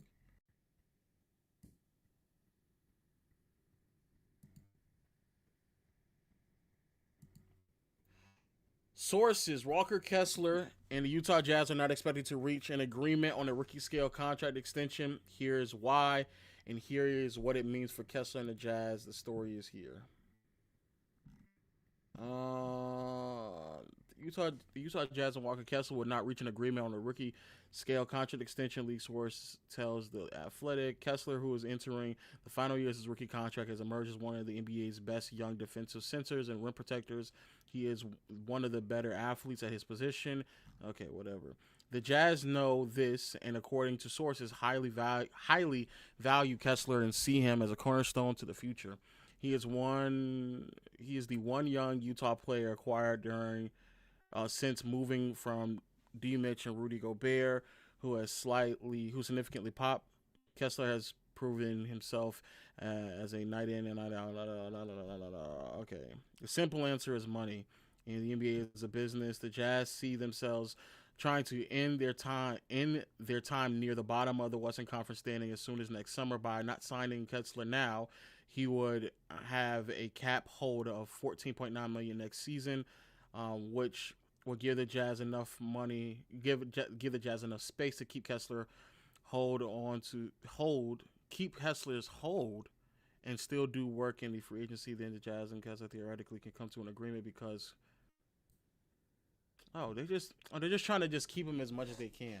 It doesn't really matter. It doesn't really matter because effectively Kessler will be in a position right now where the following year, he'll just be on a restricted free agent. But they're just trying to. Both parties probably are not that incentivized because then he can maximize the amount of money that he can make the following year while also having as much cap flexibility as possible. So that's not that big of a deal. So that's not really nothing crazy. That's not to say he's going to get traded. They're definitely going to keep him long term. If they don't, then they're probably going to try to trade for him. So first, how do you think you guys would have fared? I gotta ask this: if you drafted Carmelo, if we would have drafted Carmelo, I honestly don't think we would ever won a championship. Why is that? You think like the focal point would have been on him too much, or like as a high value rookie, or Melo would have wanted to play right away. Oh, okay. And the expectation of him would have been right there too. Right. So it would have had the potential to disrupt the team chemistry. Yeah. But by drafting Darko was the guy that came in and said, I can't play on this team. I'm not ready to play on this team. Who am I going to play in front of? I'm not ready. And by him doing that and accepting his role, it allowed us to build and grow, get stronger, and eventually win a championship. If he would have came in saying, I want to play, I need to be playing, now he would have called his agent. His agent would have been calling Joe. Darko would have been talking to the media. You know what I'm saying? The media would have been coming asking those crazy questions. Then we would have had to say something crazy. They would have took it back to Darko. Yeah. You know what I'm saying? The whole divide and conquer, man. If we would have drafted Melo, Tayshaun would have never blossomed to be the type player that he became. You know what I mean? And we won the championship off the back of maybe the best block that I ever seen in my life. Yeah. And I blocked a lot of shots. Yeah. You know what I mean? Yeah. That's the type of grit and grind that team was about. That season, Chauncey hit a big three, that block. But see, in my mind, I think we talked about this before, me and Comp, but I always hope that if you guys did drive Melo and he came in and bought in, it would have made him, I think he's a great, it would have made him an even greater player. Because you guys had I don't know if he would have or not, but that's just my dream, but I just assume that, you were there, that's the perfect way to put it, because like you said, Tayshaun he went to Kentucky and all that stuff, but he came right in and he fit in, and like I said, that block, it can't be replaced, man. Can't be replaced. I know a lot of people in other cities might say it's a goal. Would you say, Rich? Rich says a goal. Hey. We kind of reacted to it before, but I'm gonna be honest with you all. It still kind of blows me away that the way in which they just functionally think at that point in time that there's just no way to put Melo and Tayshaun on the floor at the exact same time. They definitely don't trade for Rasheed Wallace because there will be no point of trading for Sheed. But, shout out to Ben. Shout out to Ben Wallace because he definitely... The one thing that I always find so interesting that when we do the whole what-if game is that the what-if game is always... He articulated himself very well as also. The what-if game is always just extremely optimistic. It's always glass half full. It's always. No one never takes into consideration other aspects of the games that could come at the detriment of whatever you believe is trying to be accomplished. The what-if game always just comes down to whoever we're playing the game with. Like I said before, they always make the tough shots. They always fight for the rebounds. They always make the right pass. They always get the defensive stops. Everything is just always, they always do the right thing. And then we compare that to what people actually had to do in real life. And so shout out to Ben Wallace for highlighting, as Eli just said in the chat, the intangibles. Like, there are intangibles that you have to take into consideration when you're trying to win a championship. I don't think anybody is denying off of pure talent who these players are. But there's more than just, like D-Wade also just said, bro, talent is not enough to win a championship, bro. As we all know, the most talented team does not always win a championship. We know that. Even when you give them 7 games, the most talented team does not always win a championship. They just don't. All right.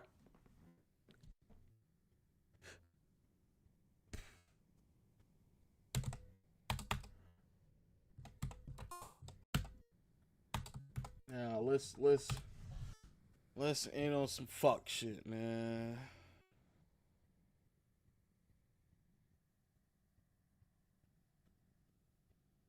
Let's end on some fuck shit, man. I was gonna say Chris. Welcome back to another edition of Byron Scott's Fast Break. All right, let me go and get the recording.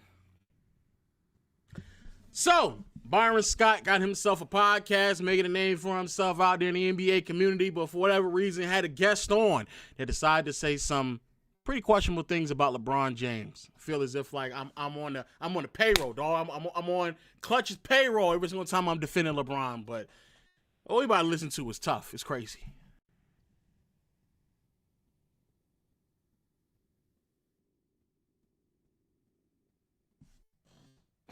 Working out at the Clippers facility with multiple first player ever.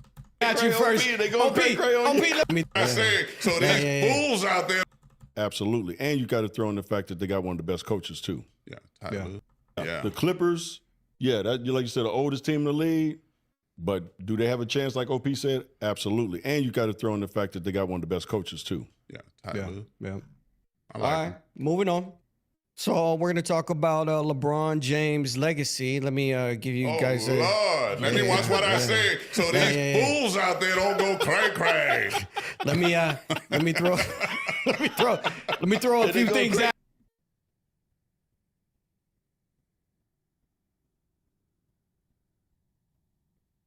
At you first. OP, let me throw a few things at you first, okay? LeBron James enters this season in record fashion, the first player ever for 23 years. Golly.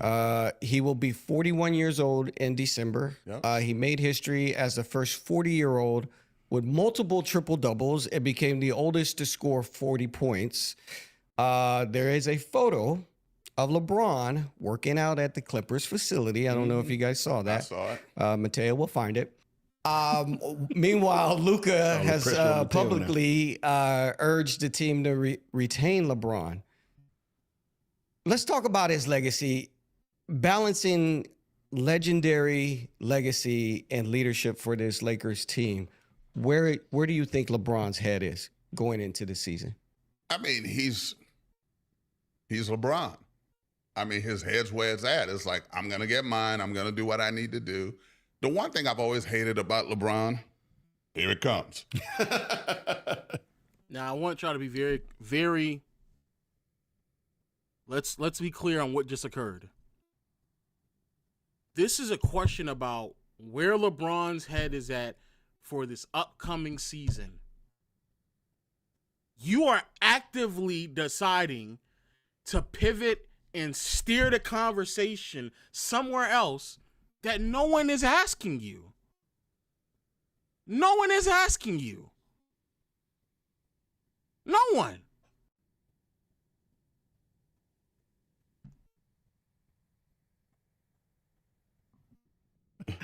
It's like when they win, it's all him. When they lose, it's all them. I've always hated that narrative. We could have spoken more to his greatness if one day he had said, that's on me. Just one time. That's on me. And to me, that's the problem. Again, one of the greatest ever. One of the greatest ever. I admit it. I'm a fan. I love LeBron James, people. But damn it, facts are facts. And it's so sad that Byron Scott is like, It's not a fact, though. A lot of the times when it comes to anybody, it doesn't matter if it's LeBron, KD, Giannis, Jokic, Kirk. It don't matter who it is. The reason in which you all get the response in which you all get is because you're not speaking facts. That's the problem. There's a whole 6-minute video that people are now uploading on Twitter where LeBron is actively saying, it's on me. I take accountability for what just occurred. If I shot better, if I didn't have XYZ amount of turnovers, then we would have did it, yada, yada, yada. That's on me. That's on me. A whole 6-minute compilation from the beginning of his career to as of late over the past couple of years in his Laker tenure. Shout out to Bruce Jr. Sr. for putting it in the chat. Hold on.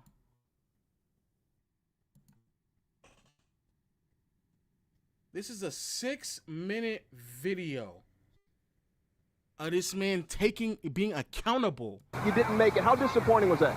Really disappointed. But I got to take my bumps and bruises just like everybody else, to finally get to the playoffs. And, I'm going to be here very soon. Like I said, I make no excuses. And I had opportunities to do things that, I wanted to do. And it just didn't fall for me. But not using the elbow as an excuse, it limited me some. And I mean, you hope to be 100% going to any series, but at this point in the season, I don't know if there's anybody on both teams that's 100%. So, what's your assessment of your ability to play well under pressure? Sometimes you got it, sometimes you don't, and that was this case in this series. I was able to do things in the last 2 series to help us win ball games. Wasn't able to do that in this series. Once you get to the playoffs, every game is pressure. The one that I immediately remember is when him and Kyrie are sitting next to one another, and he was like, "That's on me. Like, I could have shot better. I could have did X, Y, Z." Like, yeah, the Kyrie clip is the one. He is actively going out of his way to say, "Don't blame Kyrie, blame me. Don't blame anybody else. I could have did better." This is 2017. Yeah, there it is right there. LeBron, Mark Schwartz, ESPN. Early in November, was a game in Utah, tight game. Kyrie had 34 points, but he had no assists. And you let him know that that's just not acceptable. Tonight, again, he had no assists. Does he get a pass, though, for tonight because of the circumstances? Or don't none of us get a pass tonight. It's not just Kyrie. Kyrie could have had 40 assists, but if D-Rose still make that shot, we still lose. So it's not about Kyrie. It's not about LeBron. It's not about Tristan and all the way down the line. None of us get a pass tonight. We have to be better. I have to be better. I had 7 turnovers tonight. If I have 4, then we don't put ourselves in that position. I also shot 8 for 25 from the field. Maybe if I'm 11 for 25, we put ourselves in a better position. I also shot 1 for 7 from the three-point line. And I only had 1 steal. It ain't about Kyrie. You put it on me. It's not about Kyrie. Kyrie gonna be great, and for the rest of us, we just have to pick each other up. It's never a one-man show. So again, you've never seen him take accountability before. So when these niggas get on these mics, start talking about like, oh, the one thing I just hate. He's done it several times throughout his career. Man is going into year 23 at the age of 41, and you're saying that not one time you've never, and because you've never seen that is what has prevented you to talk about his legacy in the light in which it deserves, because you've never seen something that has happened consistently throughout his career? But now you're about to preface something that wasn't even, be very mindful, chat, that the question was, how do you think LeBron, in terms of his legacy, is preparing himself for the upcoming year? This nigga used that question as an opportunity to talk about some shit that was irrelevant to the question. Fuck is you talking about? And then niggas will sit there and gaslight everybody else who watching it and acting as if like it's your problem because you're responding to what is something that's factually incorrect with some bullshit. You're gaslighting. Oh my God, guys, I gotta watch what I'm saying. You ain't gotta watch what you gotta say. You just gotta say the facts. If you don't say the facts, then niggas are gonna correct you off of the facts. That's it. But if you set the facts, you wouldn't have to worry about none of that shit. Reality's reality. Y'all need to, stop acting a fool, because when people talk about LeBron or talk about anybody that you don't like, I've always said this, man. Dr. Wayne Dyer said this has nothing to do with the fucking question. The nigga is using this question to get off some hate shit that he wants to get off. Nothing. How you feel about the new LeBron shoes? It's something I've been wanting to get on my chest for quite some time now. This nigga never takes accountability. What the fuck that got to do with the question? The best. People are always looking for a reason to be offended. And I don't give a damn about y'all. Because the truth is what it is. Just like you're looking for a reason to hate on LeBron, my nigga. Because again, the question wasn't about what you're answering right now. You are looking for a reason to hate on a nigga. You're looking for a reason to be offended. That's why you started the whole segment where you're saying, God, watch out what I'm about to say. That's why you did that, my nigga. You're looking for something. LeBron is one of the greatest. We'll go down in history, probably the greatest ever. But I can still keep saying that and say that Michael Jordan is the greatest to ever touch a basketball and be correct.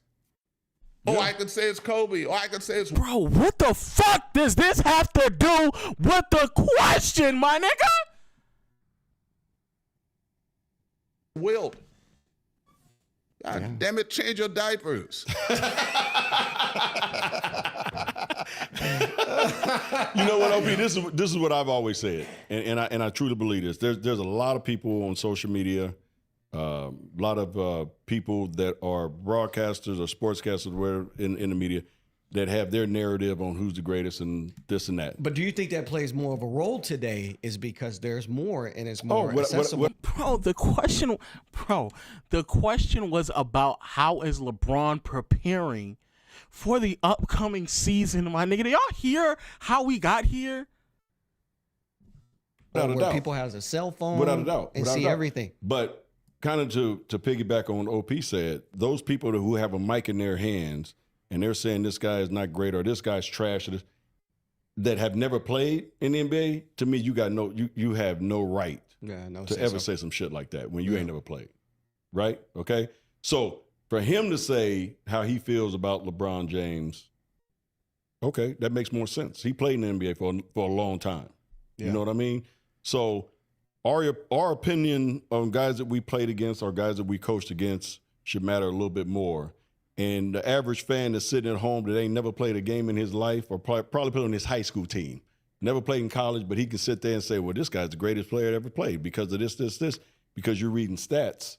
You know, I wouldn't even listen to you. Matter of fact, if we were at a table, I would just be like, yeah, go over there somewhere, because I have no respect for you trying to tell me who's the best in the game that I played. Yeah. Right? LeBron James this year, historic. Now, I want to stop before we get to this point. Be very mindful of that again. That has nothing to do with the question that is at hand. We just went on a tangent that had nothing to do with it. But I want to be clear, because NBA players do this very weird thing where they always try to preface when someone's opinion matters more than someone else's, until a nigga that's better than them tells them that your opinion don't fucking matter either. The same way we just saw with Pat Bev and Trae Young. Your opinion don't matter, nigga, because you're not an all-star.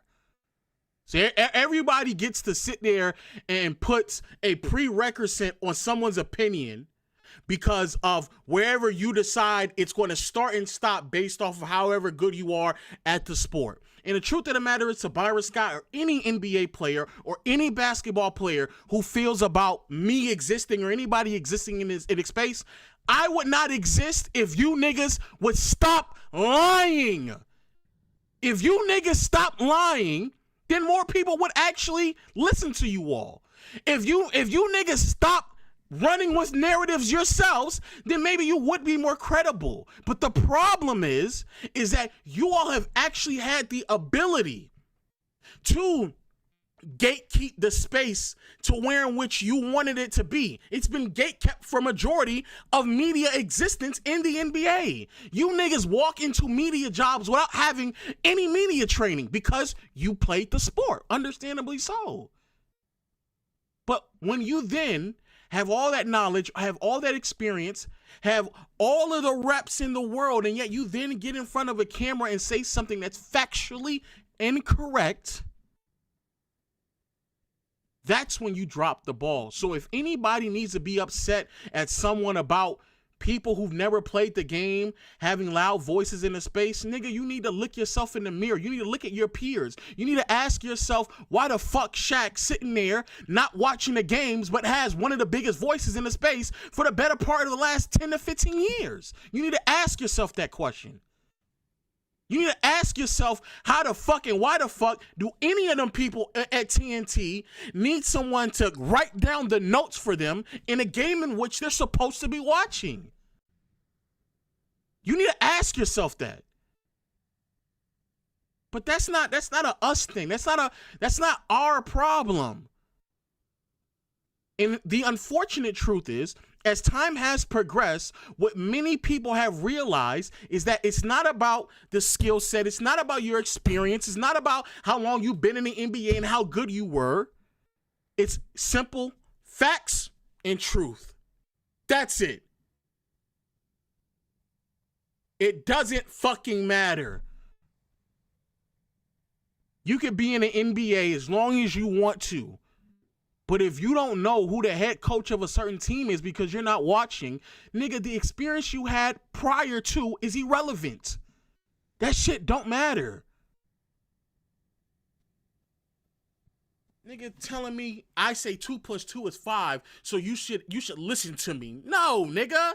Give a fuck about your experience. If you're wrong, you're wrong. And the fact that you're sitting alongside someone who is furthering the point is crazy. Year, no matter what. Soon as he lays him up for game 1, everything he does from game 1 to game 82 is going to be a different record. You know what I'm saying? Games played, years played, points, assists. It's going to be a different record. And you got to give him that, you know, that props. You got to give him respect on that. Now, the category, when we start talking about the greatest, we all have our different opinions on who the greatest is of all times. I think it's 3 that you got to. Well, it's more than 3, really, in my opinion. But I think the most that people talk about is LeBron and MJ, and I still think Kobe's going to be in there somewhere. Kareem has definitely got to be in there somewhere. I was going to say Kareem. If you look even further back, Wilt Chamberlain's stats are unbelievable. So the Lakers this year, what is LeBron going to do as far as being with the Lakers this year? That was the question. The question was, what does LeBron have to do in regards of being with the Lakers? That's what the question was. And now we're talking about this nigga in GOAT conversations. Like, are you fucking serious, bro? He's going to take a back seat as he did last year when Luka came, which he understands that this is Luka's team now. Mm-hmm. This is his team. And so we know that he's going to take a back seat to him. But again, he still needs a couple of guys off that bench because LeBron's going to, I guarantee you this year, he's going to average 25, 8, and 8. At least. Mm-hmm. That's what he does, right? So it's going to be interesting to see where they end up. But I think, like we said earlier, the Lakers will be fine. But it's, to your point, he's going to average 25, whatever, because he's LeBron. He stays in shape. Mm-hmm. That's number one. And I said this the last time we were here.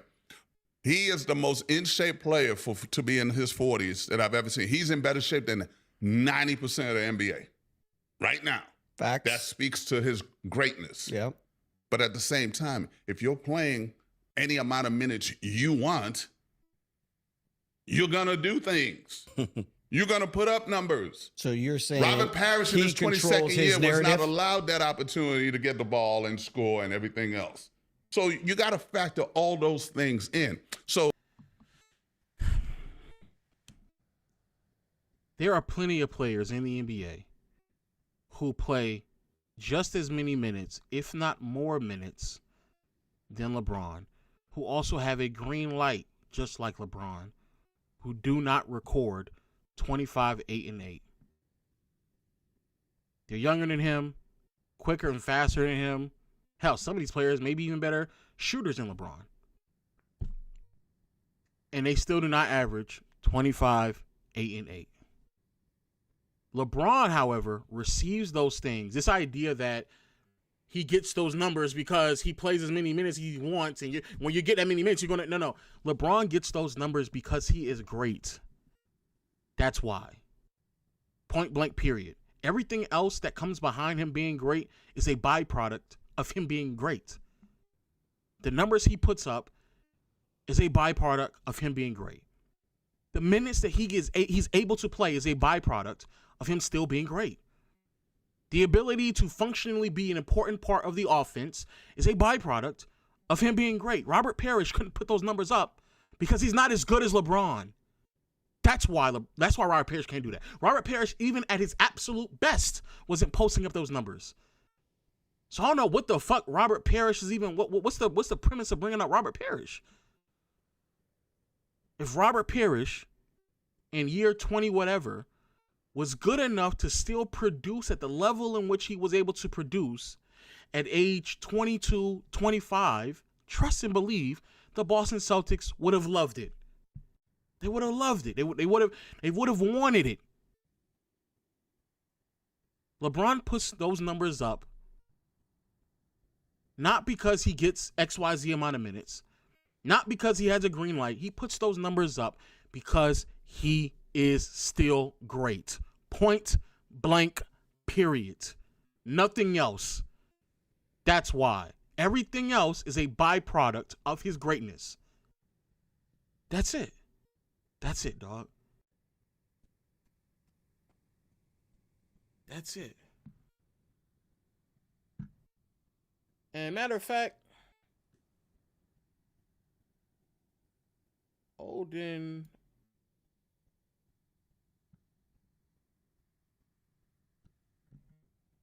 Damn. Damn. Damn. Damn.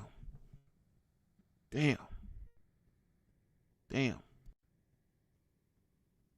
Damn. You was playing a lot of minutes, man. I don't see nothing close to 25, 8 and 8 on this fucking basketball reference page. I don't see a star. I don't see. I barely, nigga. Your basketball reference page gets cut in half when I go to the playoffs. Nigga, be serious. Be serious, bro. Be serious. I go to the playoffs. That shit get cut in half. No stars. No nothing in the awards category. Shit, barely starting, my nigga. Barely starting. So how come when you were 32 and you started and you played 35 minutes and you were not putting up 25, 8 and 8? Why weren't you putting up 20? Why couldn't you put up 10 since you're a big? Why were you getting more turnovers than blocks? Why were you shooting below? You were at here. You know what's so crazy, chat? At age 32, you got the second most minutes of your career, or tied with the most minutes of your career. You took the most shots of your career. You got to the free throw line damn near more times than any time in your career. And yet, you barely made a fucking difference in any other point scored at any other point in time in your career. How the fuck is that possible? How is that possible? How is it that you got the green light at a younger age and couldn't make a difference? How? Led that team to 34 wins, boy. Boy. That's crazy. That's amazing. That's crazy, boy. 34 minutes. 34 minutes, boy. Man, that's interesting to me. I find it all interesting. I find that hilarious to me. Oh, I pulled my phone out because I created something, okay? And it's like the synergy, change the game, CTG. And I call mine the GO criteria, TGC. Okay. So all it is a formula to figure out who the GOAT is. So you just you do your research, get all the numbers, and you throw them in, and they get a point. Like, for example, what the fuck is this? What the fuck is this nigga talking about? Criteria. My phone out. So you got to factor all those things in. So I pulled my phone out because I created something, okay? And it's like the synergy, change the game, CTG. And I call mine the GO criteria, TGC. Okay. So all it is a formula to figure out who the GOAT is. So you just you do your research, get all the numbers, and you throw them in, and they get a point. Like, for example, if you're LeBron right now is the number one scorer. So from 37,000 points to, let's say 33,000 to 40,000 or whatever it is and above, you get 5 points, and below that, you get 4 points. Below that, so you do your pluses and minuses, plus 5,000, whatever. Then you add up all the points and see who the GOAT is. Because now it's not about emotions, people. It's about numbers. Totally. So like with championships, Bill Russell would get 5 points because he's got 11 rings. Yeah. LeBron has 4 points, so he would probably get 3 points. So now you're going to add the points up. LeBron's not going to get all 5s. Right? Right. Because everything's going to even out eventually.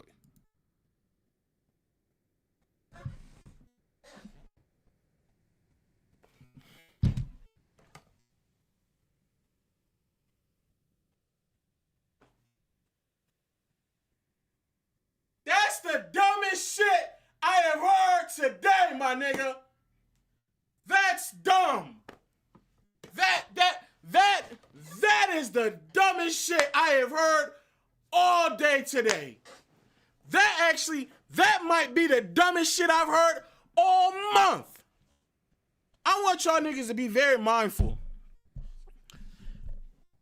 Byron Scott was just running his lips saying that niggas like me can't talk about basketball because we never experienced it, just for the nigga across to him tell you that the way in which he grades all-time greats is off of a fucking formula.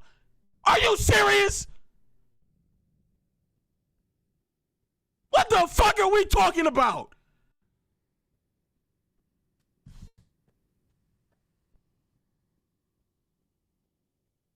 This is the dumbest shit. I'm gonna be honest with y'all, my nigga. I didn't even know this part of the video. This is dumb. No, this is dumb. Now, as a nigga who does not play the sport, who never played, who never went to that level, let me explain to people why this is extraordinarily flawed. Everything isn't equal. Players win MVPs for various reasons. The standard in which it takes to win an MVP will change on a year-to-year basis. All NBA and all defensive teams are not treated equal as well, especially because nowadays it's not selective based off positions. It's just the best 15 players. But back in the day, it was. Someone like Patrick Ewing not being able to make an All-NBA selection, even though he is widely considered a top 10 player in the league because he plays at a point in time where Shaq, Hakeem, and David Robinson all exist. These are all things you would have to take into consideration. Someone like myself has immediately realized, who is significantly younger than both of these individuals with little to no experience when it comes to putting a ball through a hoop. But for whatever reason, a nigga who's played that much basketball is now telling me that there's a grading scale that is extraordinarily flawed on who to determine who the GOAT is. Be very mindful. Be very, very, very, very, very mindful. That shout out to a Johnny, GOAT James Kingdom. Shout out to a Johnny. Because a Johnny's formula is effectively the one he just outlined. And in that formula, LeBron is the fucking GOAT. In that formula, LeBron would be the GOAT. In that formula, Kobe wouldn't be close. In that formula, I think Kareem is ahead of Jordan as well. Yeah. Yes, in the formula in which he is using, because in this formula, Kobe would fall significantly short in terms of assists and rebounds. He would fall significantly short in MVPs. He would fall short in finals MVPs. Kobe would fall short in many regards. Many regards.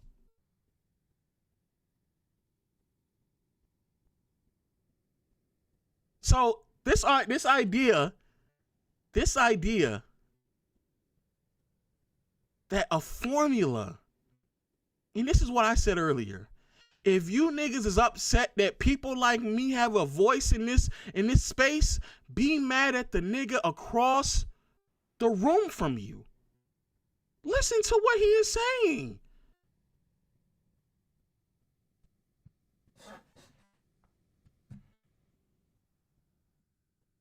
Will Chamberlain's going to get a lot of points because he's got a lot of records. What about intangibles? What's that? Intangibles. You put all of that in there. It's not a, well, some you can add intangibles. Some of those things you can't put as a score. I mean, I can tell you when Kobe went and Game 7 versus Boston to win the title, he had to do all the other things on the court because his night wasn't that great in scoring. Okay. So intangibles helping making his teammates better that night. Well, that's what I'm saying. Magic. So intangibles. But this nigga asked him one question about an intangible, and this nigga's like, oh, fuck. Shit. Damn. You got me. Fuck. Damn it. Shit, I didn't even. Oh, fuck. I didn't even think about that. Fuck. Shit. Now, chat. Quick question. How many years in the NBA did this man play? How many years did he play in the NBA? How many years did he play? Do we know who this is?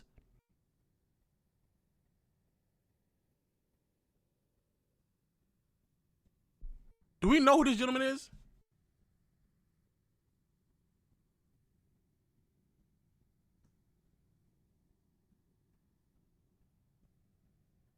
Are y'all just saying it just to say it? Do y'all actually know who that is?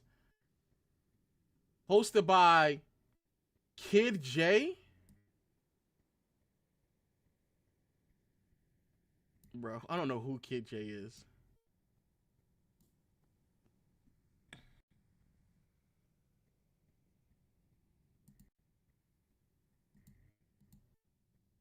So legendary of a coach. He took chances, I think. Yeah, it was his mind. He had the greatest basketball mind that I've ever seen. A lot of people forget this. He had such great assistant coaches as well. Those were the same exact assistant coaches he had in Chicago with him. How was he able to deal with? It said Kid J, who worked behind the scene with the Lakers. I don't think that he actually played.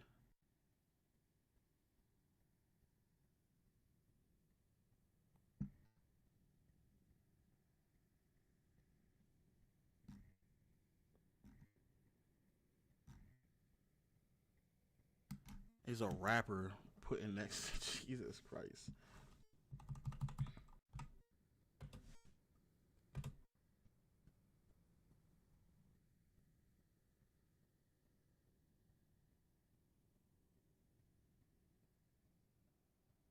J.B. Davis.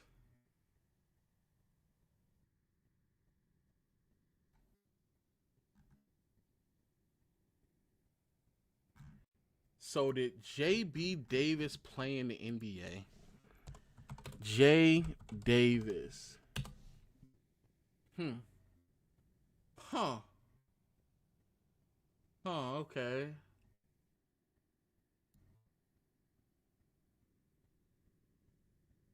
Huh. So it sounds like to me this is a gentleman who's never played basketball. It sounds like to me that this is an individual who never played at this level. It sounds like to me that a nigga who's never, he was a ball boy?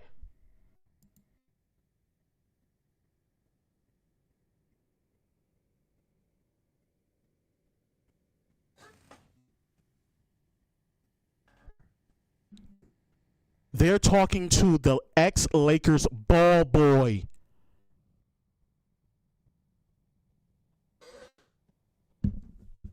They're talking to a ball boy. No disrespect to this gentleman. I would not have mind being a ball boy at some point. Pause. Whoa. Pause. But you cannot sit here and tell me that people who have never played cannot be a part of the conversation because they never played, no experience, none of all that other shit. But now a ball boy is interjecting into the conversation with a bit of knowledge that the actual NBA player didn't even consider. How the fuck is that possible? How? How is that possible, my nigga? Your formula doesn't include intangibles? Game 7 versus Boston to win the title, he had to do all the other things on the court because his night wasn't that great in scoring. Okay. So intangibles helping making his teammates better that night. Well, that's what I'm saying. Magic so intangibles, made intangibles bring back players better. But intangibles bring back emotion. That's what I'm saying. This is nothing but numbers. All numbers. But numbers can lie. Numbers can be, misconstrued because. Oh my God! I'm actually. This is a bad nigga. This is bad. Oh my God! This is a horrible segment. This is the nigga that was yapping. Oh my God.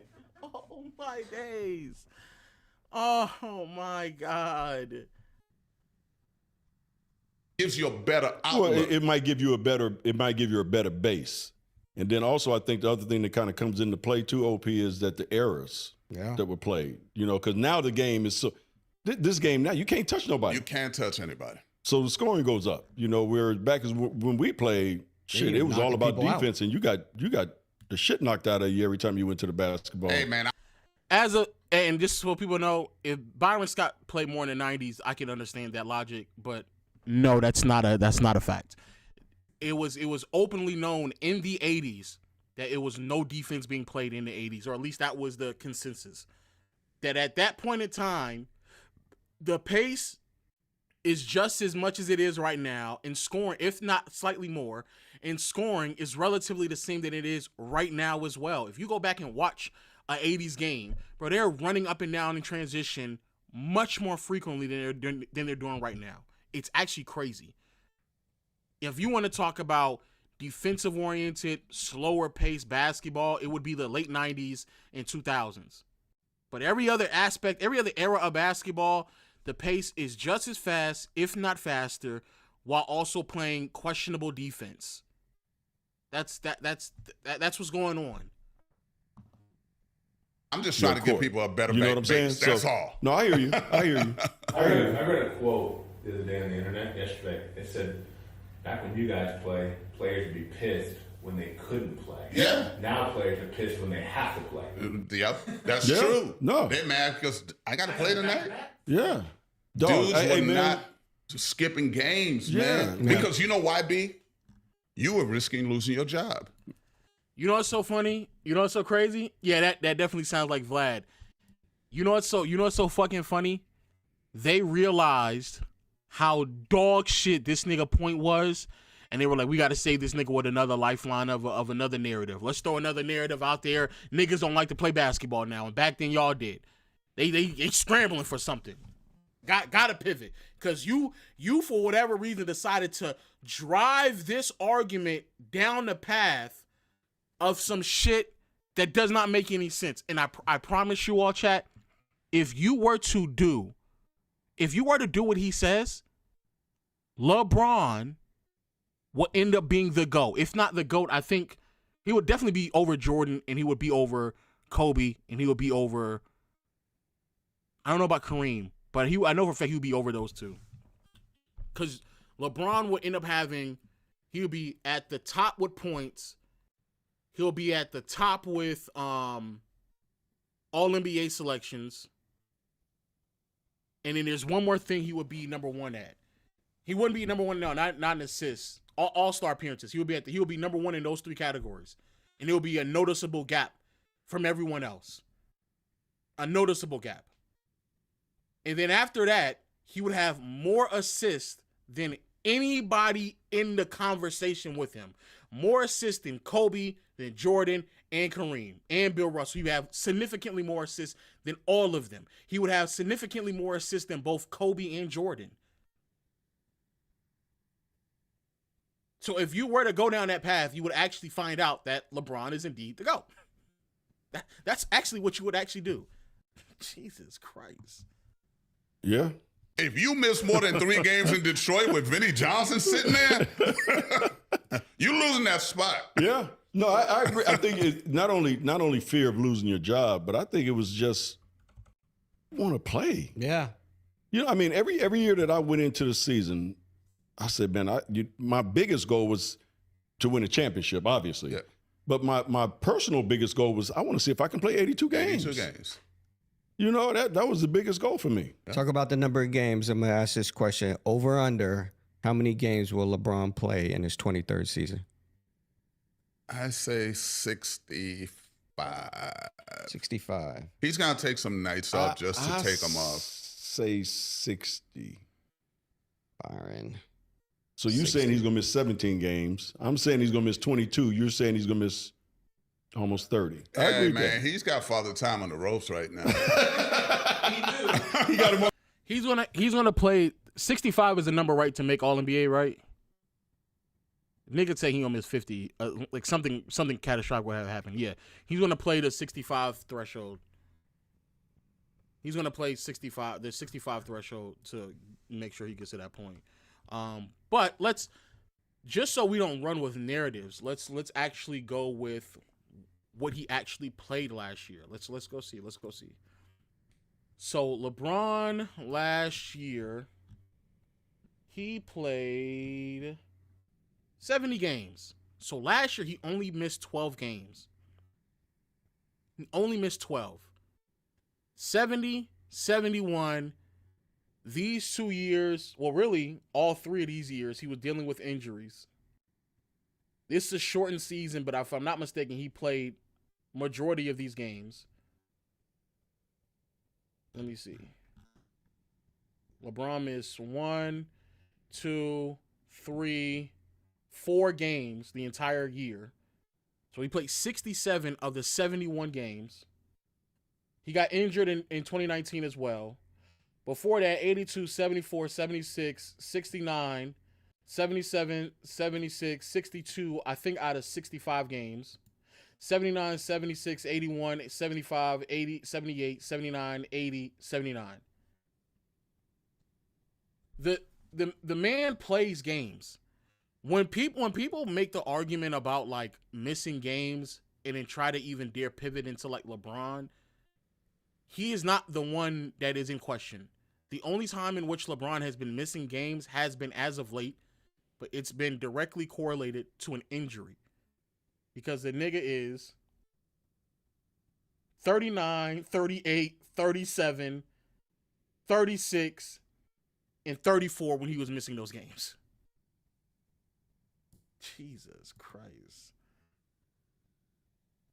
On the ropes? He got him on the ropes. He got Father Time doing the dope rope. He got Father Time sitting there like this. I've never seen that. Me neither. And I agree no with you. sport whatsoever. I've never seen somebody like this. So you say he's, better shape than 90% of people in the league. I believe that. What is this deal with him taking a picture at the Clippers facility? Just to work out, I guess. See, and I don't What do you want to take throw of that? I don't want to throw the word of the day out there, which is narcissistic. Mm-hmm. But it's kind of like along those lines. It's like he's doing. So he's stuff. doing it on purpose. He has to stay talked about. Mm-hmm. He has to stay in the media. That's all it is. He knew what he was doing. It's like, I'm gonna go to the Clipper facility, even though we have our own facility. Even though I'm LeBron James, I can get in any facility I want in the world, right? Just like he's about to do this haircut for Kai Cenat. I'm like, come on, dude, you're doing what? Dude, just go on vacay. It did trip me out when you said he was working out at the. You know what's so crazy? Byron Scott, as a Laker, should know the insight to what this is.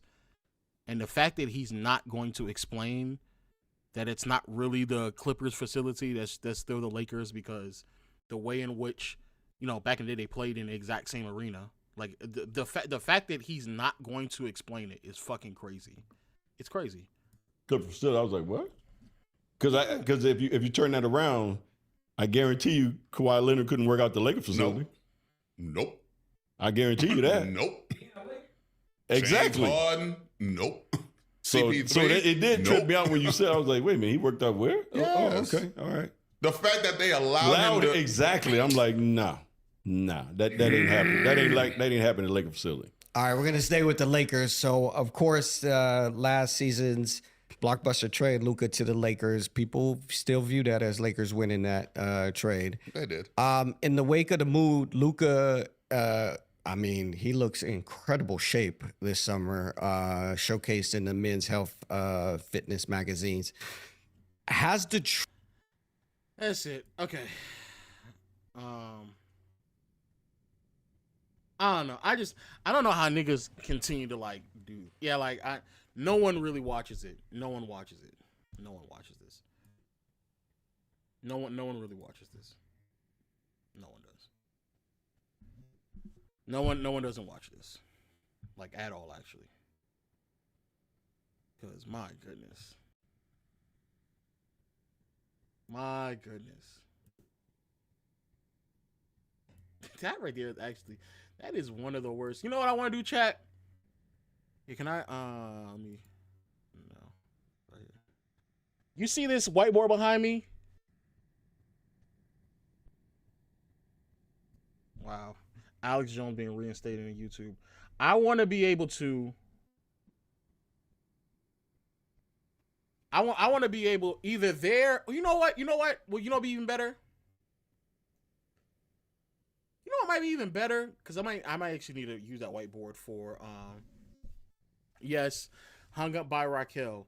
I want to be able to keep tally of the worst takes that have occurred over the course of the season.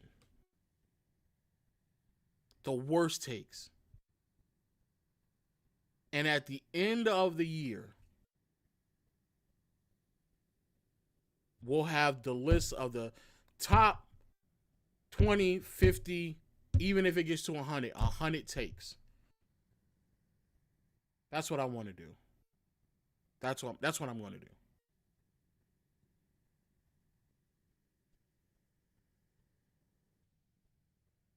That's what I'm going to do. Lowing the Fool is crazy. Lowing the Fool is crazy. On that note, though, chat, no stream tomorrow.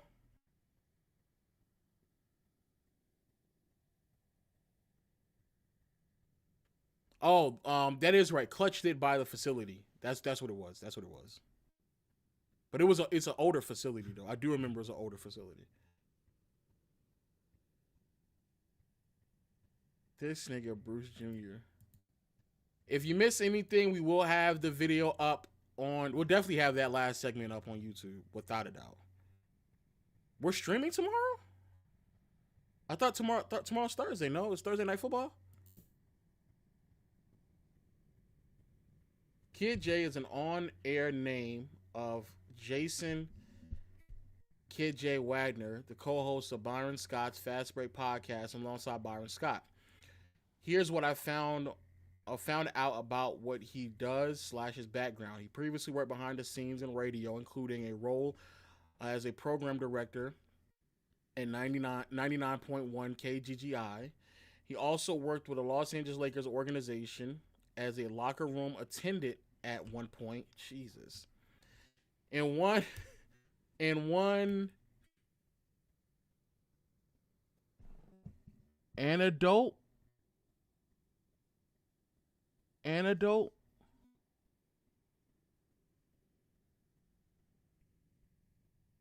I should have spelled it. I should have said it wrong.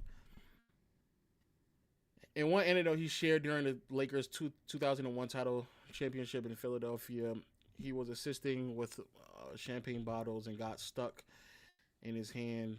This nigga's a champagne bottle boy.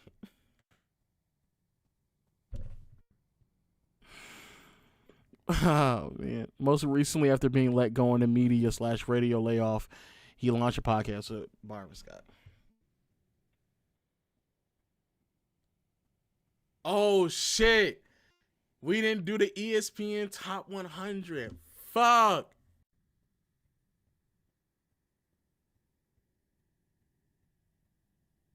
Fuck.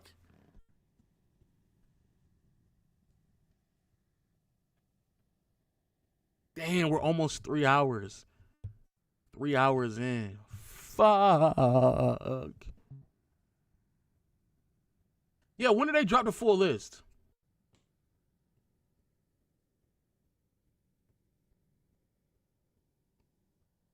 Yeah, I think I'm just gonna wait till they drop the full list.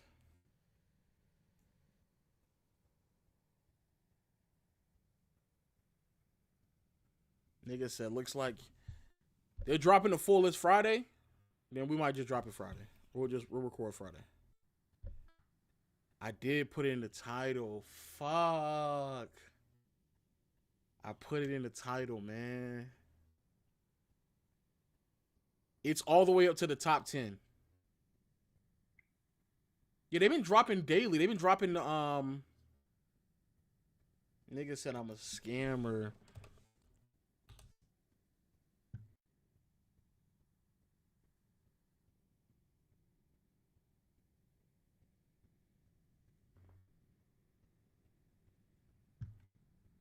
If it wasn't like top 100, I would have probably done it. But like 100 through 11 is crazy.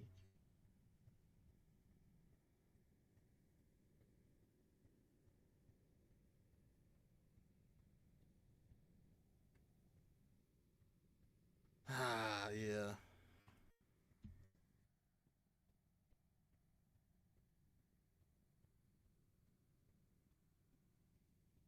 They saying you low bomber. No. We'll just do it. We'll do it Friday. We'll do it Friday. We'll do it Friday. Yeah, we'll do it Friday. Also, shout out to Jimmy Kimmel. He ended up having 6.3 million viewers last night. The most watched regular episode ever, despite not being in some major U.S. cities. That's crazy. Crazy, bro. It might be some bots. But I please forgive me for not doing the list, the top 100 list, but we'll be back and we'll do the whole list when we get back. So we'll do it like that. Bye, chat. We'll see y'all later, man.